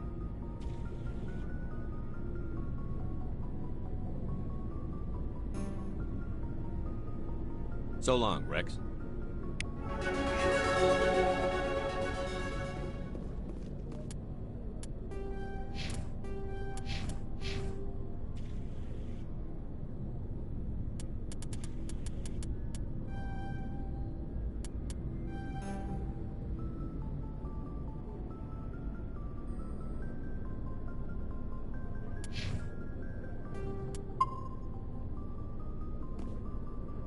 Thanks for bringing me on board, Commander. I knew working with the Spectre would be better than life at CSEC.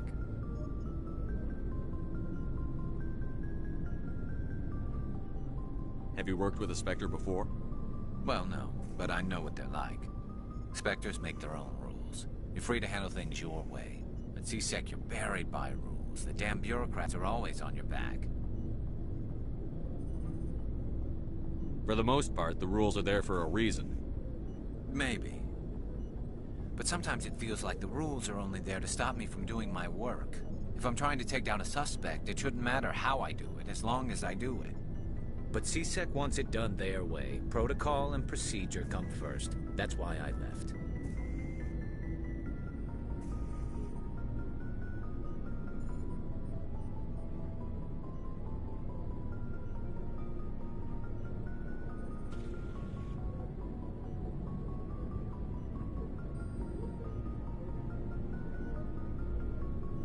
So you just quit because you didn't like the way they do things? There's more to it than that. It didn't start out bad, but as I rose in ranks, I got saddled with more and more red tape. CSEC's handling of Saren was typical. I just couldn't take it anymore. I hate leaving.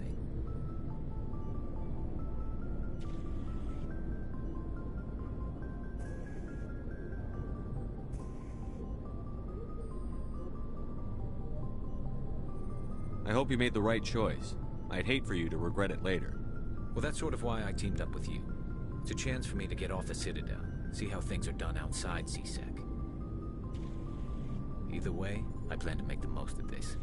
And without CSEC headquarters looking over my shoulder, well, maybe I can get the job done my way for a change.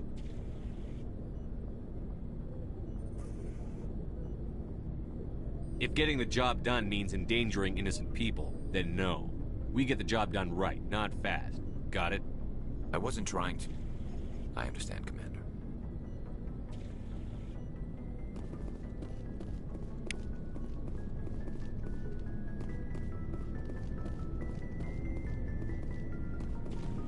Commander? What's your opinion on the last mission?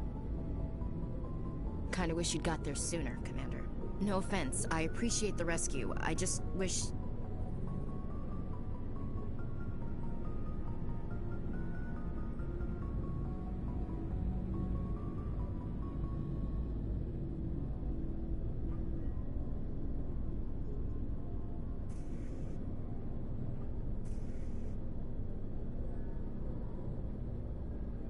You wish we'd been able to save the rest of your unit? Yes, sir. If I had been more alert, we wouldn't have been cut down by an ambush. The Geth are perfect ambushers. They don't move, they don't make noise, they don't even breathe. Sir, they have flashlight heads. I'll make sure it doesn't happen again. Do you have a few minutes to talk one-on-one? I'm sorry, Commander. I need to get my duty squared away. I wouldn't mind talking more later, though. Dismissed, Chief. sir.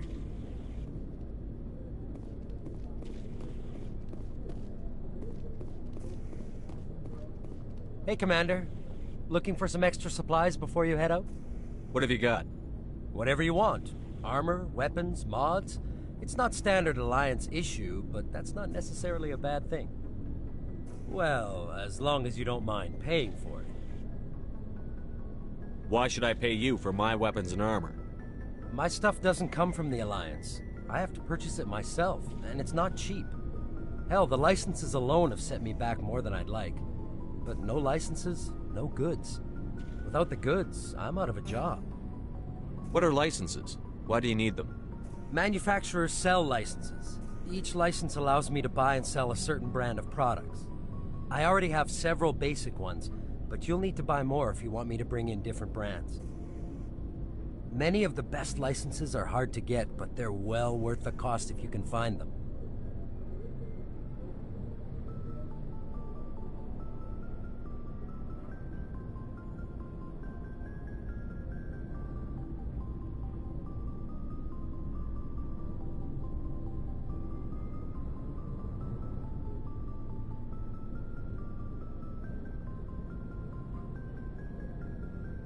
What do the different manufacturers offer?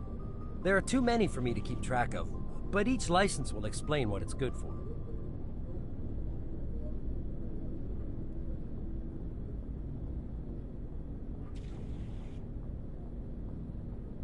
How often will you get new items?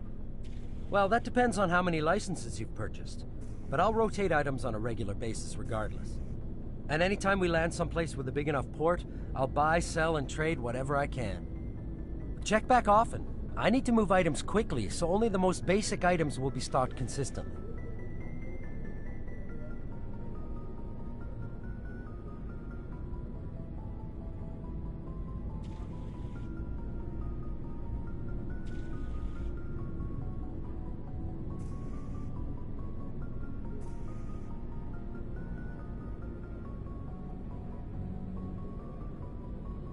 Let's see what you've got.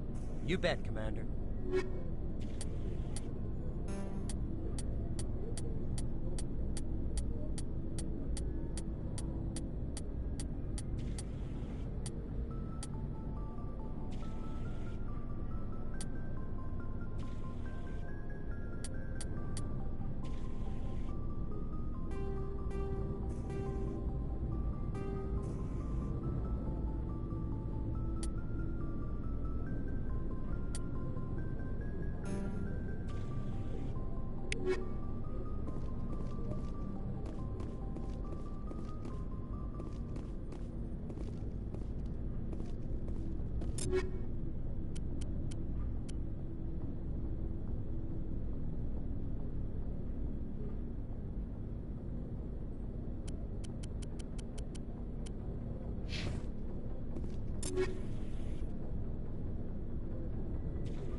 Looking for supplies?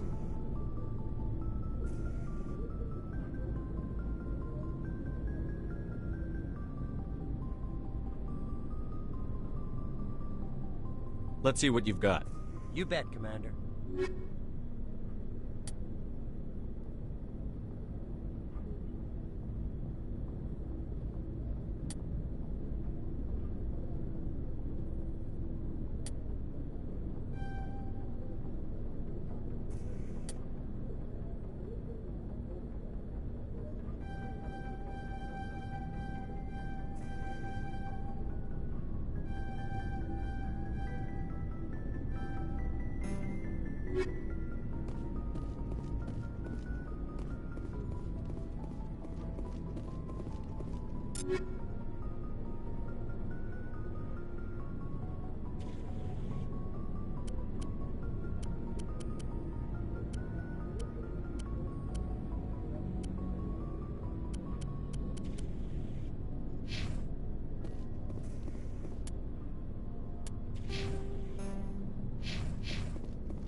Looking for supplies? Let's see what you've got. You bet, Commander.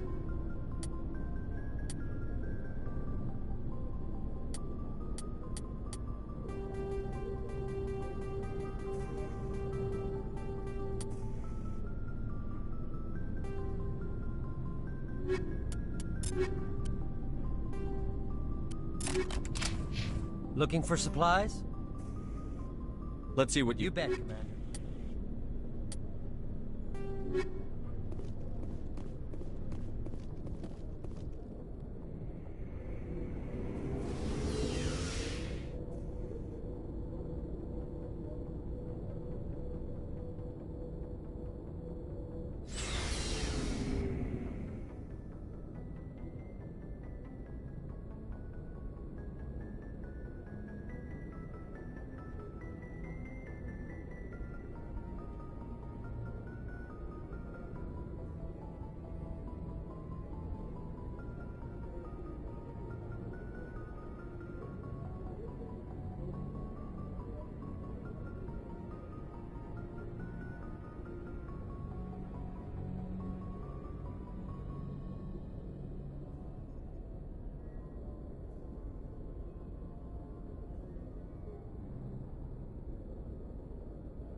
Commander, I'm picking up a signal from the planet's surface.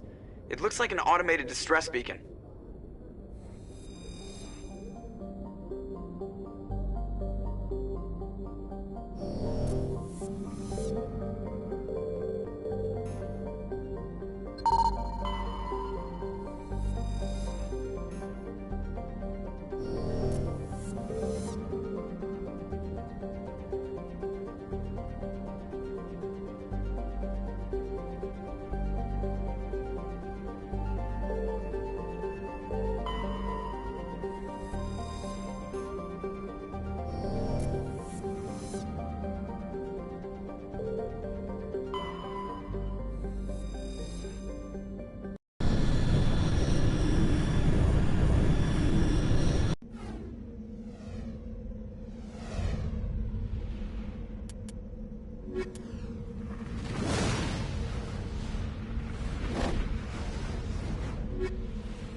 Alliance soldiers. Looks like they were lured here by the distress beacon. Looks like these men were under Admiral Buko's command. He'd want to know what happened here.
Commander, I'm picking up some strange readings.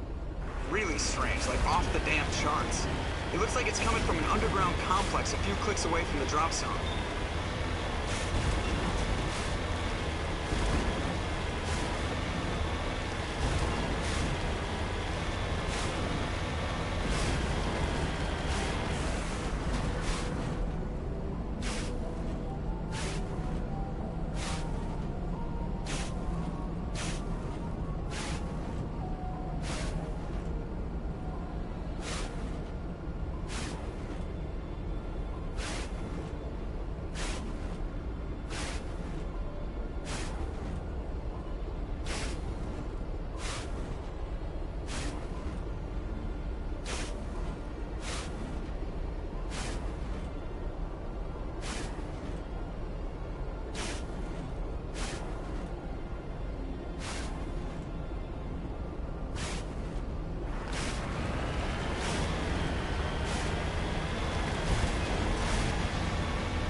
you